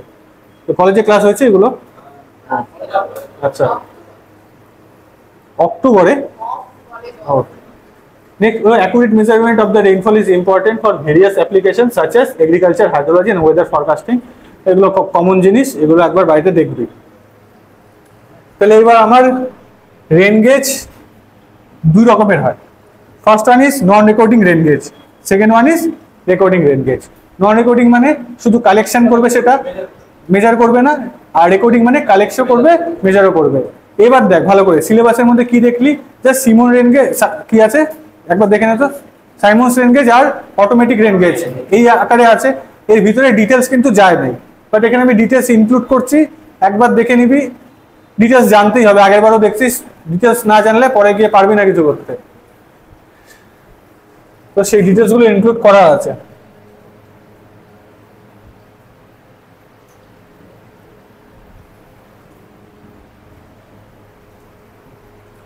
So first one is the non-recording rain gauge. গলা ব্যথা হয়ে গেল। Non-recording rain gauge are the most widely used type rain gauge in India for measurement of the rainfall. তার মানে ইন্ডিয়াতে সবথেকে বেশি non-recording type rain gauge use করা হয়। They are called so because they don't record the rain gauge but only collect the rain. Don't record the rain, no? Okay. This type of rain gauge consists of a cylindrical vessels whose base area is known and which has a graduation. মানে কি, মানে ছবিতে দেখ উপরে একটা funnel আছে, funnel body দিয়ে একটা কালেক্টর বা রিসিভার বা ভেসেলস বলতে পারিস, তার মধ্যে কালেক্ট হবে। জলটা কালেক্ট হবে এবং তার মধ্যে গ্র্যাজুয়েট করা থাকবে, মানে কি স্কেলে যেরকম গ্র্যাজুয়েশন থাকে না, 0, 1, 2 এরকম করে 0, 10, 20 এরকম সেন্টিমিটারে মিলিমিটারে গ্র্যাজুয়েশন থাকে।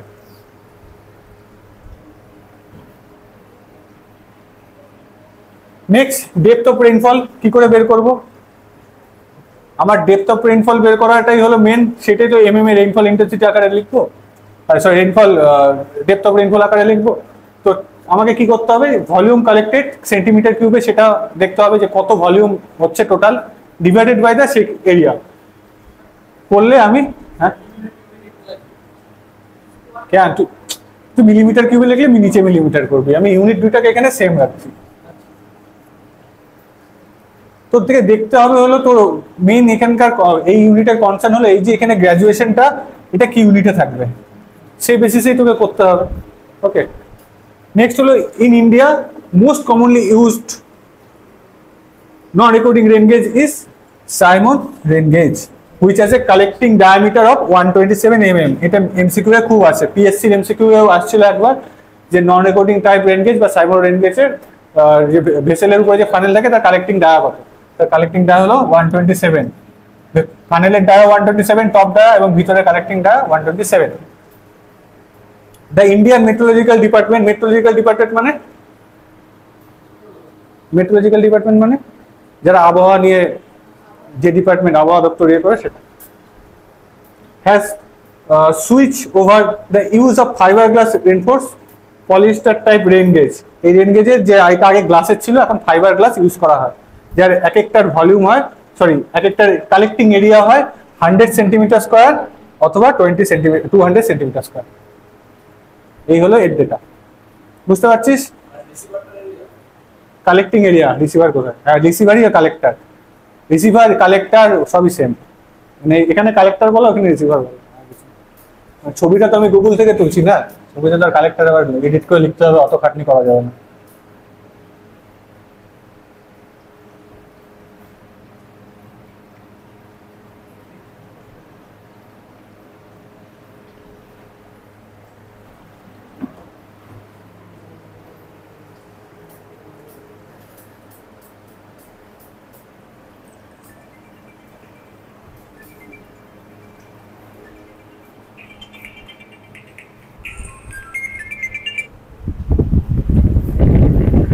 নেক্সট হলো recording type rain gauge. Recording type rain gauge কি, যেখানে আমার আগেরটাতে কি হচ্ছিল শুধু কালেকশন হচ্ছিল, এখানে কালেকশনের সাথে সাথে মেজারমেন্টটাও রেকর্ড হবে। তার জন্য কি থাকে, তার জন্য একটা রোটেটিং ড্রাম থাকে যার উপর পেপার থাকবে এবং একটা পেন অ্যাটাচ থাকে, এবং এই যেটা রেকর্ডিং টাইপ রেন গেজ সেখানে আমার মেকানিক্যাল কিছু মানে মেকানিজম থাকবে যার জন্য যখনই কালেক্টরে বৃষ্টির জল এসে জমবে সেই হিসাবে রোটেটিং ড্রাম রোটেট করবে এবং ওই হিসাবে পেনটা রোটেটিং ড্রামের গায়ে লাগবে এবং একটা গ্রাফ প্লট করতে থাকবে, সেখান থেকে আমি মেজারমেন্ট নিতে পারবো, সেটাই এখানে লেখা আছে। তো একবার দেখ, recording rain gauge are those that provide a permanent automatic rainfall record without use of a bottle reading for the measurement of rainfall. There is a mechanical arrangement in place that automatically record the total amount of rainfall that fall in a graph paper. যেটা বললাম, আমার কি সব এরকম পড়ে পড়ে তো দরকার আছে না, বুঝাই গেলেই হবে। আচ্ছা, এবার কি হয় দেখ, এই যে রেন গেজ যেটা রেকর্ডিং টাইম, রেকর্ডিং টাইমে কি হয় যে তোর কিউমুলেটিভ রেন রেকর্ড হতে থাকে, মানে রেন গেজ তো গ্রাফ পেপারে অটোমেটিক পরপর পরপর রেকর্ড করেই যাচ্ছে, তাহলে সেখানে একটা কিউমুলেটিভ রেইন ভার্সেস টাইমের গ্রাফ তৈরি হয়, মানে কত টাইমে কত কিউমুলেটিভ রেইন বা রেইনফলের যে ডেটা সেটা ওই গ্রাফে আসবে, সেই কার্ভটাকে বলে হলো মাস কার্ভ। দেখ হাইলাইটেড করা আছে মাস কার্ভ, এবং যেহেতু রেকর্ডটা কিউমুলেটিভ হয় সেই জন্য এই রেন গেজকে ইন্টিগ্রেটিং রেন গেজও বলে। নেক্সট, এই রেন গেজটাকে আগে কি হতো, নন রেকর্ডিং রেন গেজে আমাকে কি করতে হতো, কালেক্টরটা নিয়ে গিয়ে রেখে আসতে হতো, আবার নিয়ে এসে মেজারমেন্ট করতে হতো, ফলে কন্টিনিউয়াস ডেটা নিতে পারতাম না। এখানে তো কন্টিনিউয়াস ডেটা গ্রাফে গ্রাফে টাইমের রেসপেক্টে গ্রাফ হয়ে গেলে তুই বুঝতেই পারবি আজকের ডেটা কালকের ডেটা কি। তো এটা যেহেতু কন্টিনিউয়াস মেজারমেন্ট করা যায় সেই জন্য এটাকে কন্টিনিউয়াস রেন গেজও বলে। আর মেইনলি এটা কোন জায়গায় ইউজ হয়, এই টাইপের rain gauge hilly area, inaccessible point. Normal এরিয়াতে তুই গিয়ে দৌড়ে দৌড়ে যাবি, গিয়ে ডেটা রেখে চলে আসবি, কিন্তু যে জায়গায় হিলি এরিয়া ইনঅ্যাক্সেসিবল পয়েন্ট, তুই ওখানে গিয়ে রোজ রোজ রেকর্ড নিয়ে আসতে পারবি? তখন তখন তোকে ওখানে non recording type recording type rain gauge বসাতে হবে। তো এটা যে তিনটা টাইপের হয়। First one is tipping bucket rain gauge.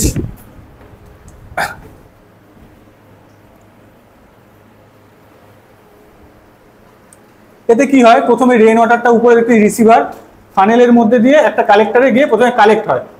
Collect হওয়ার পর দেখবি এখানে দুটা কম্পার্টমেন্ট থাকে, এইটা একটা কম্পার্টমেন্ট, এইটা একটা কম্পার্টমেন্ট। মুছে দিই তাহলে দেখতে পারবি না, মানে এরকম আকারে কম্পার্টমেন্ট আছে, দেখ একটা এরকম, একটা এরকম, এই জায়গাটায় দেখতে পাচ্ছিস।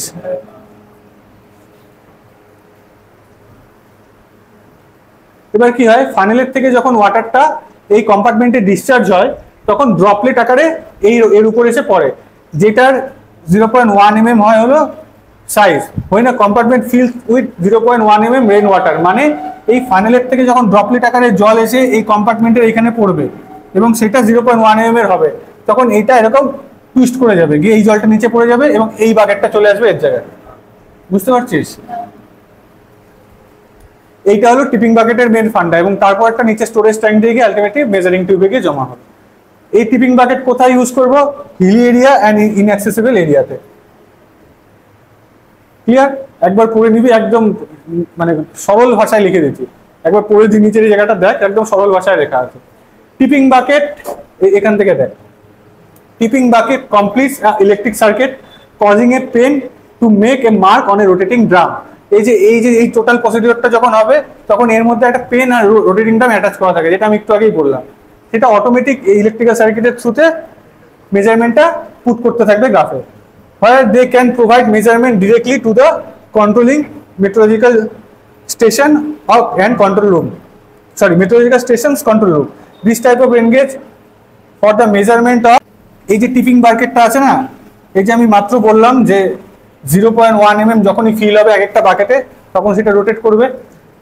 দেখ এই জায়গাটা একবার দেখ, when one compartment fill with 0.1 mm of rainwater the bucket tip, মানে উল্টায় গিয়ে জলটা নিচে ট্যাঙ্কে পড়ে যাবে, emptying into a reservoir and moving the second compartment beneath the funnel. Okay, tipping bucket completes an electrical circuit using a pen make a mark on a rotating drum. Such rain gauge are installed in hilly area where it can provide measurement directly to the controlling meteorological station room. This type of rain gauge for measurement of rainfall contain no graph paper or drum and they only require periodic repair inspection. এই জায়গাটা ভালো করে শোন, এই যে graph paper এটার কথা বললাম, এখানে ড্রামটার মধ্যে অটোমেটিক ইলেকট্রিক্যাল ওর যে রোটেশন সেই বেসিসে গ্রাফটা প্লট হবে, গ্রাফ পেপার লাগবে না। গ্রাফ পেপার মানে কি, একটা ড্রাম আছে, ড্রামটার মধ্যে গ্রাফ পেপার মোড়ানো আছে, ড্রামটা ঘুরতে থাকে টাইমের সাথে সাথে, নিচে টাইমে ভার্সেস হতে থাকে আর পেনের উপর পুট হতে থাকে পেন, এভাবে গ্রাফ প্লট হয়। ইসিজি থেকে এরকম করা হয়, ইসিজি করার সময় সেইভাবে গ্রাফ প্লট হতে থাকে। এইখানে সেই গ্রাফ প্লটটা পেনের থ্রুতে ইলেকট্রিক্যাল সার্কিটে হয়, অটোমেটিক হয়। বুঝতে পারলি?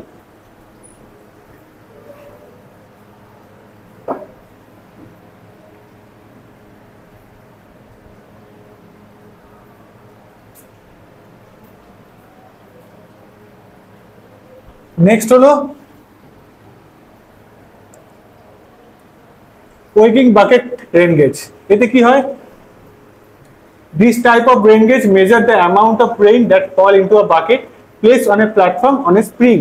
তার মানে কি বলছে, এই যে রিসিভারটা উপর দিয়ে জল আসার পর এখানে ড্রপলেট আকারে এই রিসিভারের মধ্যে দিয়ে এইটার মধ্যে ক্যাচ বেসিনটার মধ্যে এসে পড়বে, যে ক্যাচ বাকেটটা দেওয়া আছে ওর মধ্যে গিয়ে পড়বে। ক্যাচ বাকেটটার তলে একটা স্প্রিং লাগানো আছে, দেখ এই যে স্প্রিং, এই স্প্রিং ব্যালেন্সের মধ্যে কি হবে, বাকেটের জলের হিসাবে স্প্রিং এর ভাইব্রেট হতে থাকবে, সেই তার সাথে এখানে দেখ একটা পেন লাগানো আছে আর এখানে যে রোটেটিং ড্রামের মধ্যে গ্রাফ পেপার বসানো আছে, ও সেই হিসাবে ভাইব্রেট হিসাবে পুট করবে। এটা হলো এর কনসেপ্ট। বুঝতে পারছিস? তবে একবার পড়ে দিই বাকিটা কি আছে। By moving the pen on a revolving drum the increasing weight of the bucket is the recording of the increasing quantity of collected water over the time. Pen বলতে এই যে পেন মার্ক করবে, ওখানে একটা পেন অ্যারেঞ্জমেন্ট সিস্টেম আছে, যেটা এই যে ড্রামের মধ্যে গ্রাফ পেপারটা আছে রোটেট করতে থাকবে, ও মার্ক করতে থাকবে। নেক্সট হলো ন্যাচারাল সাইফন, বা এটাকে ফ্লটিং টাইপ রেন গেজও বলে। তো এই ছবিটা দেখ, এটা কি বলছে, in such a rain gauge the rising of the floating body as the rain catch increases aids the lifting of pain point which record the cumulative rain time on a graph paper wrapped around the rotating drum। মানে কি বলছে, এই ring সাইজের মধ্যে দিয়ে জল আসলো, funnel দিয়ে এখানে আসলো, আসার পর কি হবে, এখানে একটা ফ্লটিং বডি আছে, দেখ এখানে একটা ফ্লটিং বডি আছে, দেখ ভাসমান কিছু একটা মেজারমেন্ট। সিস্টানের মধ্যে, ইংলিশ প্যানের সিস্টানের মধ্যে ফ্লটিং বডি থাকে, কোথাও খুলে দেখছিস? খুলে দেখবি মাথাটা আজকে, তাহলে বুঝতে পারবে। হ্যাঁ, সিস্টার্ন, ফ্ল্যাশ করিস যে ফ্ল্যাশ, যেখানে টিপিস ফ্ল্যাশ করাতে, যার মধ্যে জল জমে, ওটা ওটা খুলে দেখবি আজকে, ওটার মেকানিজমটা। এই যে জলের ওয়েট, এখানে কি বলছে দেখ, এটা আরেকবার দেখ। এই যে বেসিনে, এই ক্যাচ বেসিনের মধ্যে যখন জল ইনক্রিজ করে যাবে, তখন জল ইনক্রিজ কি করলে কি হবে, এই যে এখানে পেনটা আছে, পেনটা লিফট করবে, পেনটার মুভমেন্ট হবে, সেই মুভমেন্টটা, আর সেটা কেন হবে, এই ফ্লটিং বডির জন্য। ভালো করে দেখ, প্রথম কথা হলো তোদের সিলেবাসে এটার ভিতরে ঢুকে ডিটেলস এরকম নাই, তো যতটুকু সিলেবাস ইনক্লুড ততটুকুই করছি, আদারওয়াইজ এটা নিয়ে যদি আমি এত টাইম কাটাতে থাকি সিলেবাস কিন্তু লাস্টে গিয়ে শেষ হবে না। এর বলতে যতটুকু আছে ততটুকুর মধ্যে দিয়ে পড়, আর নাহলে আলটিমেটলি কি হবে, দেখ আমি ঢুকলে তো আরো ভিতরে ঢুকতে পারবো, কিন্তু সিলেবাস শেষ করতে পারবো না। পর একবার জোরে জোরে পড় তো।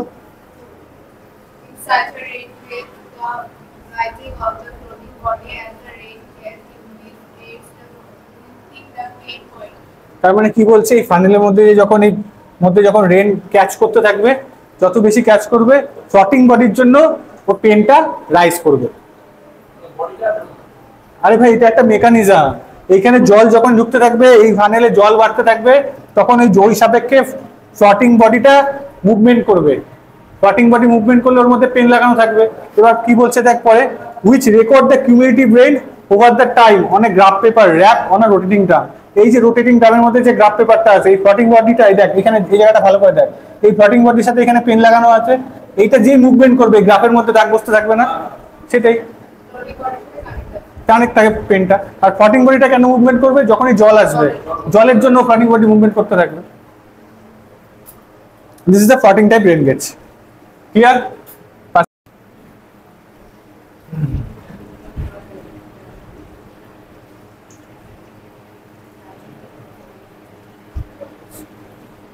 দেখ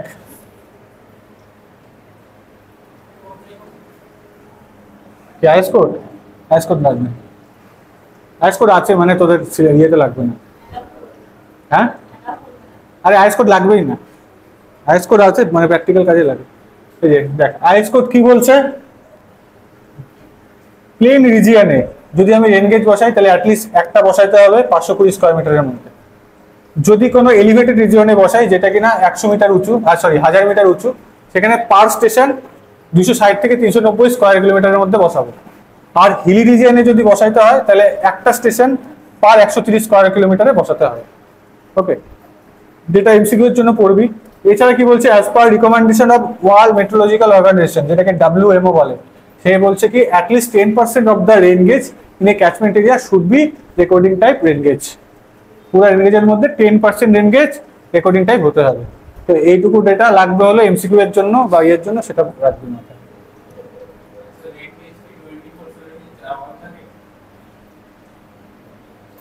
সাইমন্স রেন গেজে ডেটা নেওয়া হয় সকাল 8টার সময়।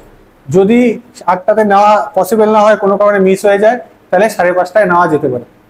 এটা হলো আইএস ইন্ডিয়াতে ফলো করা।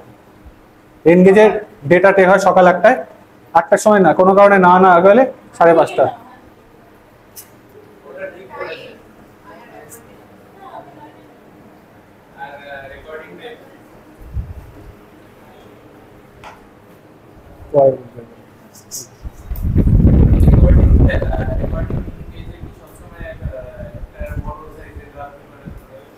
নেক্সট হলো রান অফ।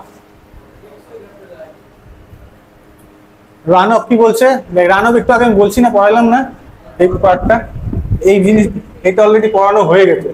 এখানে একবার হ্যাঁ টাইপটা এটাই হচ্ছে, দেখ একবার করে দেখ, দেখে নে। প্রথমে দেখ, আমি একবার ওভারভিউ করে দিচ্ছি। টোটাল রান অফ কি ছিল, যে টোটাল কোয়ান্টিটি অফ ওয়াটার যেটা একটা কোথাও গিয়ে ডিসচার্জ হয় একটা সারফেস স্ট্রিমে বা রিভারে, that is the runoff. রান অফের মধ্যে কি বলছে, surface runoff, interflow, interflow মানে যেটা সাবসারফেস রান অফ, আর বেস ফ্লো মানে ground water runoff. Okay, surface runoff কি একটু আগে অলরেডি বললাম, যেটা গ্রাউন্ড সারফেসের উপর দিয়ে যায়। ইন্টারফ্লো মানে যেটা সাবসারফেস মানে সয়েলের প্রথম লেয়ারের ভিতর দিয়ে যায়, এবং সেটা ব্রাইট টু গ্র্যাভিটেশন ফোর্স গিয়ে রিভারে গিয়ে মেশে। বেস ফ্লো কি, যেটা গ্রাউন্ড ওয়াটার বললাম, গ্রাউন্ড ওয়াটারে গিয়ে আন্ডারগ্রাউন্ডে অ্যাজ এ গ্রাউন্ড ওয়াটার হিসেবে স্টোর হয় এবং সেটা গিয়ে স্ট্রিমে মেশে, দ্যাট ইজ বেস ফ্লো। এই যে এই দুটা, এর মধ্যে সারফেস ফ্লো এবং ইন্টারফ্লো বা সাবসারফেস ফ্লো, এইটাকে আমি কিউমুলেটিভলি ডিরেক্ট রান অফ হিসেবে বলতে পারি, যেটা কিনা বৃষ্টির জন্য মানে এক্সেস রেনের জন্য গিয়ে জলে মেশে। আর গ্রাউন্ড ওয়াটারটা কি, সেটা সারা বছরই নিচ থেকে গ্রাউন্ড ওয়াটার লেয়ারের মাধ্যমে গিয়ে নদীর সাথে কানেক্টেড থাকে। ওকে, এই জিনিসটা এখানে লেখা আছে, একই জিনিসে ডবল বার পড়াচ্ছি। Next, factor affecting run of. First one is precipitation characteristic.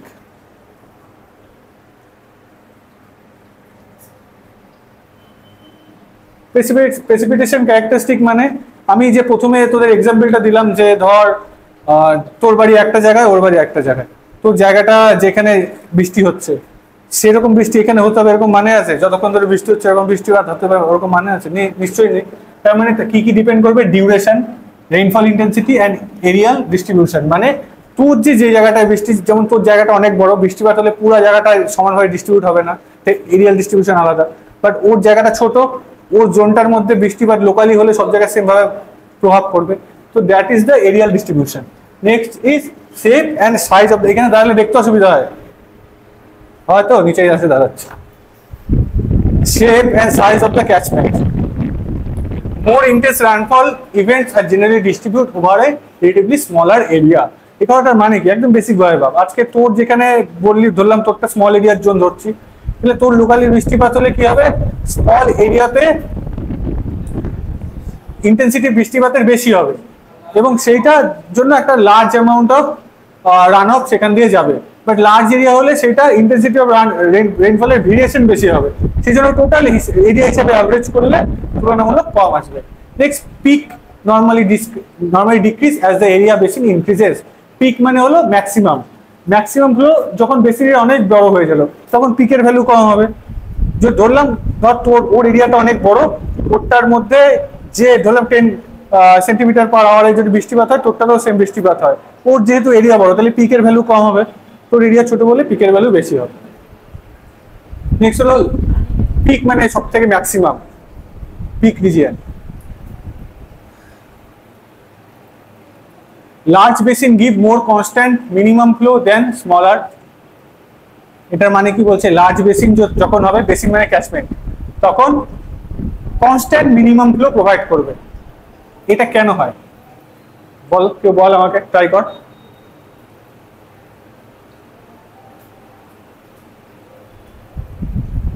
বলছে লার্জ যখনই বেসিন হবে তখন একটা কনস্ট্যান্ট মিনিমাম ফ্লো দিবে। মিনিমাম ফ্লো কেন দিবে? কারণ লোকাল বৃষ্টিপাতের জন্য ওই এরিয়াল ডিস্ট্রিবিউশন ওখানে আনইভেন, সেই জন্য। তার সাথে কি হবে? ওই গ্রাউন্ড ওয়াটারটা বেশি পরিমাণে স্টোর হতে থাকবে, তাই কনস্ট্যান্ট ফ্লো কে দিবে? Ground water. এর জন্য কনস্ট্যান্ট মিনিমাম ফ্লো ওখানে সবসময় পাওয়া যাবে। নেক্সট হলো fan shape catchment give greater run off because it tributary are nearly same size and hence time of concentration of the runoff is nearly same. Fan shape run of মানে, আরে fan shape area মানে এরকম টাইপের area, this is the fan shape area. এইরকম টাইপের area, narrow টাইপের বা lip shape মানে হয়তো এরকম শেপ হতে পারে, ন্যারো হতে পারে এরকম।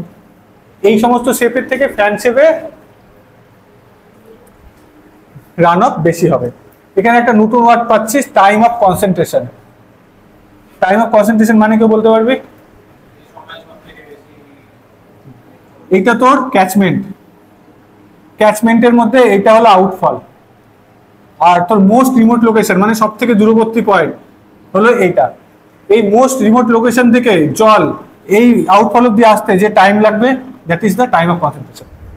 সব থেকে দূর ক্যাচমেন্ট বা বেসিনের সব থেকে দূরবর্তী বা রিমোট লোকেশন থেকে আউটফল অব্দি জলটা আসতে যে টাইম লাগবে সেটা টাইম অফ কনসেন্ট্রেশন। সেটা দুইটা টাইম থাকে, একটা ইনলেট ফ্লো টাইম, একটা হলো ওই গাটার flow time. Inlet flow time মানে এই পয়েন্টের থেকে জল তো ডিরেক্ট এখানে আসবে না, মাঝখানে ড্রেন থাকবে, চ্যানেল থাকবে, কিছু থাকবে। তো সেই চ্যানেল অব্দি আসতে যে টাইমটা লাগবে that is inlet flow time. সেই চ্যানেল বা ড্রেন দিয়ে জলটা আউটফ্লো হতে যে টাইম লাগবে দ্যাট ইজ দ্য গাটার বা outlet flow time. And the total time of concentration is the sum of these two. Next টোপোগ্রাফির উপর ডিপেন্ড করবে। টোপোগ্রাফি কি মানে ভূমি কন্ডিশন। ভূমির ঢাল বেশি হলে বেশি রান অফ হবে। ভূমির উপরে যদি স্মুথ হয় মানে ভূমির সারফেসে যদি স্মুথ হয় তাহলে রান অফ বেশি হবে, যদি রাফ হয় সেক্ষেত্রে রান অফ কমবে। এই জন্য দেখ লেখা আছে run off more for smooth surface than the rough surface. If the surface slope is steep, water will quickly flow and the absorption and evaporation losses will be less, resulting the greater runoff. মানে steep slope হলে জল দেওয়ানোর সময় পাবে না, তাহলে evaporation কম হবে, জমির absorption ক্ষমতা কম মানে অ্যাবজর্পশন কম করতে পারবে, সেই ক্ষেত্রে রান অফটা বেশি হয়ে যাবে। নেক্সট হলো জিওলজি ক্যারেক্টারিস্টিক। জিওলজিক্যাল ক্যারেক্টারিস্টিক মানে ওখানকার সয়েলটা কেমন, সয়েল টাইপ রকি না সয়েল টাইপটা নর্মাল, বা ওই সয়েলের পারমেবিলিটি কেমন সে তার উপর ডিপেন্ড করবে। মানে নর্মাল ভাবে ভাব, তুই যেখানে থাকিস সেখানে রাস্তাঘাট হলো মাটির, ড্রেন মাটির, তোর ওখানে অনেক বাড়ির উঠান আছে মাটির, বাট ও যেখানে থাকে ও হাই ক্লাস কোয়ালিটিতে থাকে, সোসাইটিতে থাকে, ওর সোসাইটির বাইরে পেভার ব্লক করা, ড্রেন দেওয়া, সব জায়গা পাকা করা, শুধুমাত্র হয়তো কিছু গাছ লাগানো আছে ওই জায়গা মাটি, তাহলে ওর ওই কন্ডিশনে জল তো নিচে অ্যাবজর্ব করতে পারবে না বা ইনফিল্ট্রেট করতে হবে না, তাহলে রান অফ বেশি জেনারেট হবে। বাট তোর এরিয়াটায় ম্যাক্সিমাম সব জায়গায় মাটি আছে, অ্যাবজর্ব বেশি হবে, রান অফ কম হবে। নেক্সট হলো মেট্রোলজিক্যাল ক্যারেক্টারিস্টিক। এটা নিয়ে ডিটেলসে বলবো না, এটা তোরা এমনিও পারবি। Like temperature, wind speed, humidity, এগুলো এফেক্ট করবে সবকিছুর উপরে। নেক্সট লাস্ট পয়েন্ট হলো storage characteristic of the catchment. এটার মানে কি কেউ একজন বলার ট্রাই কর। This is the most important part, hydrograph. And this is the last slide. Ball last storage capacity যেটা ছিল ওইটার মানেটা বল কেউ। মানে এইবার তোর এরিয়া বা ওর এরিয়া, তুই সোসাইটিতে থাকিস, তোর এরিয়াতে একদম সব ঝা চকচকা পার্ক সবকিছু করা আছে।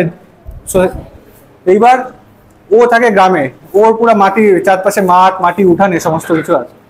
তারপরে কি আছে, ডিপ্রেশন আছে, স্মলার ডিপ্রেশন মানে ছোট খাল জমি, যেটা কিনা শহরের উপর কম থাকে, থাকতেই পারে দিঘি টিঘি। আমি শহর গ্রামে যাচ্ছি না, মোটের উপর যে কোনো এরিয়ায় সারফেসে যে ডিপ্রেশন থাকবে, পুকুর থাকবে, দিঘি থাকবে, রান অফ হতে গিয়ে তো ওখানেও কিছু জল স্টোর করবে, that is the storage. This is the most important part, hydrograph. আজকের দিনে সব থেকে কি বলবো বোঝার মতো জায়গা এবং লাইফের সব থেকে ইম্পর্টেন্ট পার্ট এই হাইড্রোগ্রাফ। যে কোনো চাকরির পরীক্ষায় গেলে এইটাকে ট্যাকেল করতে হবে, সবাই একদম ভালো মতো বুঝবি।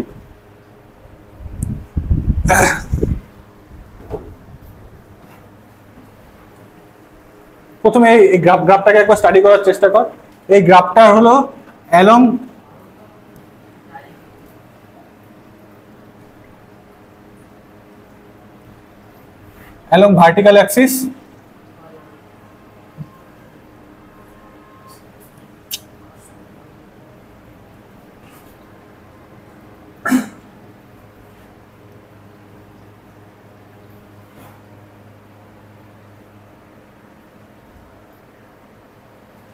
along vertical axis হলো রান অফ অর ডিসচার্জ, আর along horizontal axis is the time. So what is the hydrograph? Hydrograph is a graphical representation of discharge variation corresponding to the time. That means run of or the discharge variation with respect to time. তাহলে আমি যে graph পাবো that is the hydrograph.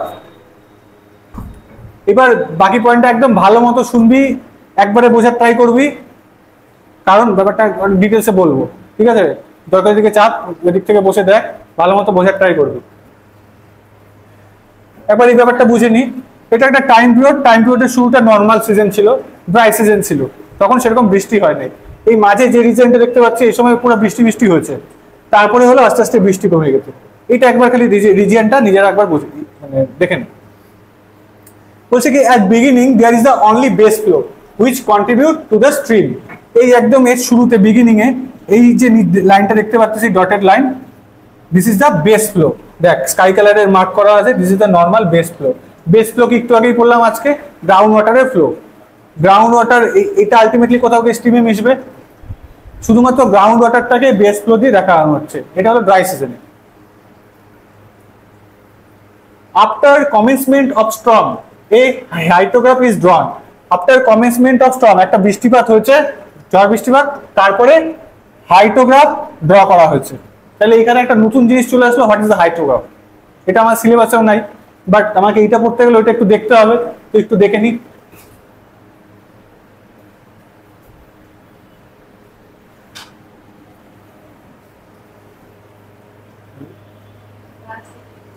Hydrograph কি বলছে? Hydrograph is a graphical representation. It is a plot of the average intensity of rainfall against the time interval. মানে intensity of rainfall versus time এর যে graph, that is the hydrograph. এইটাতে আমরা কি করব, প্রথম 10 ঘন্টায় বৃষ্টিপাত হচ্ছে এই ভ্যালু অবধি। আচ্ছা, প্রথম 10 মিনিটে বৃষ্টিপাত হচ্ছে এই অবধি, পরের 10 মিনিটে প্রেসিপিটেশনের ভ্যালু, রেইনফল ইন্টেন্সিটি এই করতে করতে এটা পিক। হ্যাঁ, পিক কি করে বুঝলাম? Maximum is the peak. তারপর আবার বৃষ্টিপাত কমতে কমতে এক সময় থামছে। তার মানে টোটাল বৃষ্টিপাত হচ্ছে আমার 60 মিনিট, 1 আওয়ার। এটা হলো 1 আওয়ারের হাইড্রোগ্রাফ। প্রত্যেক 10 মিনিট 10 মিনিট এর আমি ক্যাটাগরিতে যে ইন্টেন্সিটি রেইনফল হয়েছে সেটাকে মেজার করে ড্র করছি। ক্লিয়ার?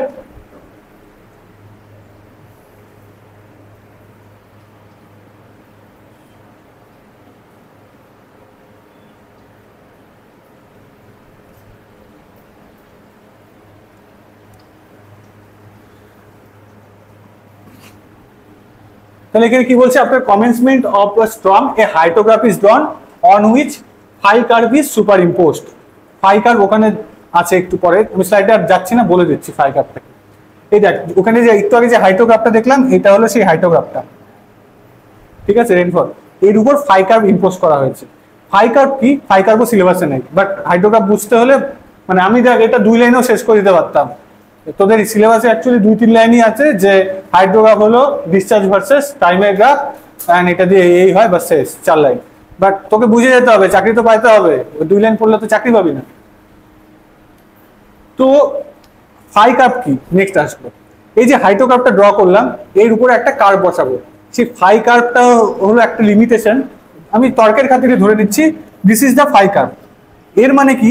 এই কার্ভের তলায় যা রেইনফল হচ্ছে, এই ওই যে ওখানে 60 মিনিট দেখলাম, 60 মিনিট ধরে টোটালটা ইনফিল্ট্রেশন হবে, আর বাকি উপরে যা হচ্ছে সেটা সারফেস রান অফ হিসাবে ফ্লো করবে। তার মানে ফাই ইন্ডেক্স, ফাই কার্ভ কি? ফাই কার্ভের উপরে লিমিটেশন, তার উপরে যে বৃষ্টিপাত হবে সেটাই সারফেস রান অফের সমান। এইটা মানে একদম নর্মাল পাতি ভাষায় বোঝাচ্ছি।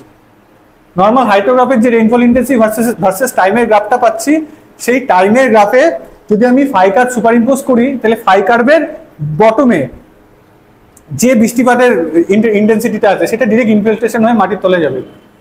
বাদ বাকিটা যেটা ফাই কার্ভের উপরে আছে সেটা ডিরেক্ট সারফেস রান অফ হিসাবে আলটিমেটলি কোথাও গিয়ে মিট করবে।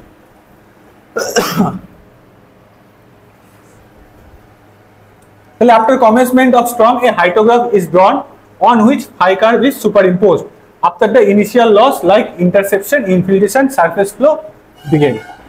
এই অবধি বুঝতে পারছি? কারো কোনো অসুবিধা? The curve on hydrograph start, এখান থেকে শুরু করছি। The curve on hydrograph start gradually rising, called rising limb. এই পয়েন্টের পর থেকে দেখ এই কার্ভটা গ্র্যাজুয়ালি রাইজ করা শুরু করলো। এই যে এই লিম্ব, এই লিম্বটাকে বলে rising limb. Clear? The slope and steepness of the rising limb depend on the basin characteristic and storm characteristic. খুব ইম্পর্টেন্ট, চাকরির পরীক্ষায় এই এমসিকিউটা বারবার আসে হাইড্রোগ্রাফের থেকে। এই যে রাইজিং লিম্বটা যাচ্ছে, এই রাইজিং লিম্বটা কতটা স্টিপ হবে, মানে রাইজিং লিম্বটা তো এরকম ভোতাও হতে পারতো এরকম, তা না এখানে এরকম স্টিপ হলো কেন? এই স্টিফনেস ডিপেন্ড করবে, রাইজিং লিম্বের স্টিফনেস ডিপেন্ড করবে বেসিন ক্যারেক্টারিস্টিক, মানে এই ক্যাচমেন্টের যে ক্যারেক্টারিস্টিক, একটু আগে বললাম ক্যাচমেন্টের ক্যারেক্টারিস্টিক কি করে রান আপকে এফেক্ট করে, সেই ক্যাচমেন্টের characteristic, that is the basin characteristic and the rainfall characteristic. Okay, rainfall characteristic and storm characteristic are the same. The rainfall after reaching the peak, এটা PICK হবে peak, sorry এ বানান ভুল আছে, PEAK peak, এটা ওই পিক না, বানানটা ঠিক করে নিবি নোটে, PEAK, এটা হলো আমি ভয়েস দিয়ে করছি তো এটা পিক পিক হয়ে আছে এখানে, এটা PEAK peak।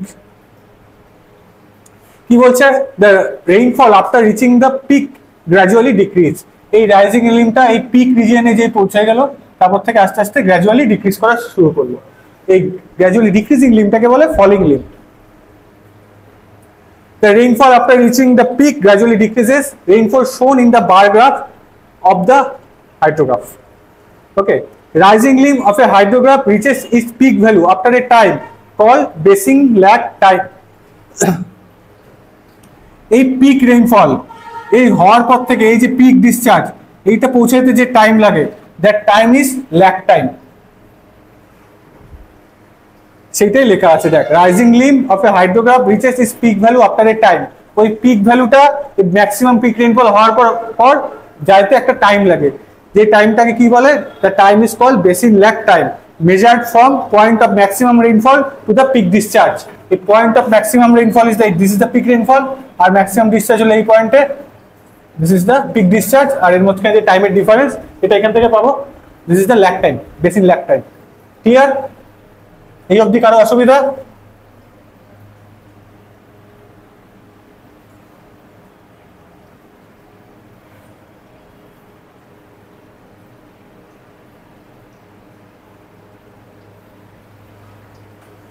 এই পিক বানানো ভুল, সব ভয়েস রেকর্ডিং এ বানানটা ভুল হয়ে গেছে, এটা PEAK হবে। After reaching the peak, the hydrograph decline and there is a change of slope at the point is called point of inflection. এই পিক ভ্যালু হওয়ার পর এই কার্ভটা এরকম ডিক্লিনেশন হতে থাকে। আগের বার এখন সোমবার টস করেছিলাম, পয়েন্ট অফ ইনফ্লেকশন বলছিলাম, যখন কোনো একটা আপরাইজিং কার্ভ যে পয়েন্টে এসে ডাউনওয়ার্ড হয়ে যাবে, ডিরেকশন চেঞ্জ করবে, সেই পয়েন্টটাকে পয়েন্ট অফ ইনফ্লেকশন বলে। সেম জিনিস এখানে কোনো একটা পয়েন্ট ডেভেলপ করবে, এখানে কোনো একটা পয়েন্ট ডেভেলপ করবে যেখানে এসে কার্ভের মানে কার্ভের এই জিনিসটা এইভাবে কনভার্ট হয়। এটা আমি জাস্ট বেশি স্টিপ করে দেখাইলাম, বাট ব্যাপারটা এরকম হবে। বুঝতে পারছিস? এই পয়েন্ট অব্দি অসুবিধা কোনো অসুবিধা? The slope of falling limb depend on the basin characteristic. Another important question. Slope of the falling limb depend on the basin characteristic, whereas slope of the rising limb, the steepness of the rising limb depends on basin characteristic as well as storm characteristic. MCQ এর জন্য খুব important, ভবিষ্যতে যে কোনো চাকরির পরীক্ষা দিবি সেখানেও ইম্পর্টেন্ট।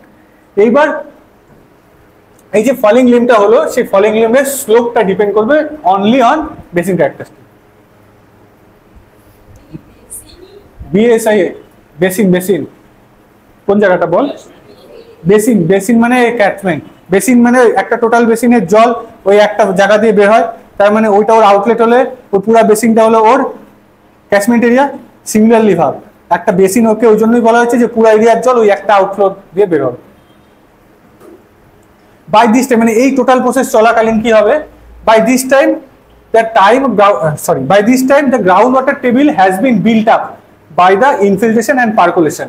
এই যে যখন এত জল যাচ্ছে এই টাইমে কি হচ্ছে, দেখ গ্রাউন্ড ওয়াটার টেবিলটা আগে এই জোনে ছিল, এটা আস্তে আস্তে বিল্ড আপ হয়ে এতখানি হয়ে গেছে। কেন বিল্ড আপ হচ্ছে? কারণ এক্সেস উপরে যে জল আসছে সেটা ইনফিল্ট্রেট হয়ে পার্কুলেটেড হয়ে আলটিমেটলি গ্রাউন্ড ওয়াটারে গিয়ে মিশে রেঞ্জ বাড়াচ্ছে, যেটা কিনা একটা সময় গিয়ে আস্তে আস্তে আবার ডিক্রিজ করে নর্মাল বেস ফ্লো যেটা আগে ছিল সেই জায়গায় ফিরে আসে।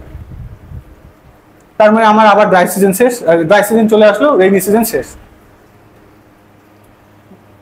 After the storm event, the river will return to the base flow because the water flowing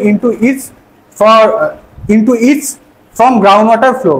This is through the rock and slow flow. এবার বৃষ্টি শেষ হয়ে গেছে, আস্তে আস্তে কি হচ্ছে দেখ, এই জলের লেয়ারটা ডাউন হতে হতে বেস ফ্লোর জায়গায় চলে আসলো, ডাউন হয়ে এটা বেস ফ্লোর জায়গায়, এতটুকু তো বেস ফ্লো শুরুতে যেটা ছিল, এই ফ্লোটা কার জন্য হচ্ছে, গ্রাউন্ড ওয়াটারের জন্য, টোটালটাই এটা গ্রাউন্ড ওয়াটারের জন্য হচ্ছিল, বাট গ্রাউন্ড ওয়াটার এখানে বেশি রেজ হলো কিসের জন্য? ইনফিল্ট্রেশন, স্টর্মের জন্য ইনফিল্ট্রেশন এবং পার্কুলেশন বাড়ছে। ওকে, কিন্তু একটা সময় পর দেখা যাবে কি, এই যে বৃষ্টিপাত শেষ হয়ে গেছে, বৃষ্টিপাতের পরে সার্ফেস রান আপ এন্ড হয়ে গেছে, হওয়ার পর তো আবার নর্মাল আগের কন্ডিশনে ফিরে আসবে, তখন গিয়ে ও আবার আগের বেস ফ্লোতে চলে আসবে। তখন ওকে জল সরবরাহ কে করবে? শুধুমাত্র বেস ফ্লো, দ্যাট মিনস আন্ডারগ্রাউন্ডের ওয়াটার, গ্রাউন্ড ওয়াটারে যেটা একদম নিচের লোয়ারে পার্কুলেট করে যেটা নদীর সাথে কানেক্টেড বা স্টিমের সাথে, শুধুমাত্র সেটা। And this process is a slow process. Okay, hydrograph একটু আগে করালাম। হাইড্রোগ্রাফ হলো ইন্টেন্সিটি অফ রেইনফল এবং টাইমের গ্রাফ। এটা হলো লাস্ট স্লাইড। এখানে দেখ ফাই ইন্ডেক্সটা লেখা আছে। ইট ইজ ডিফাইন্ড অ্যাজ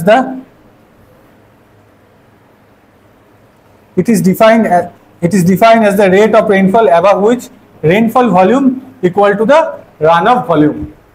মানে কি?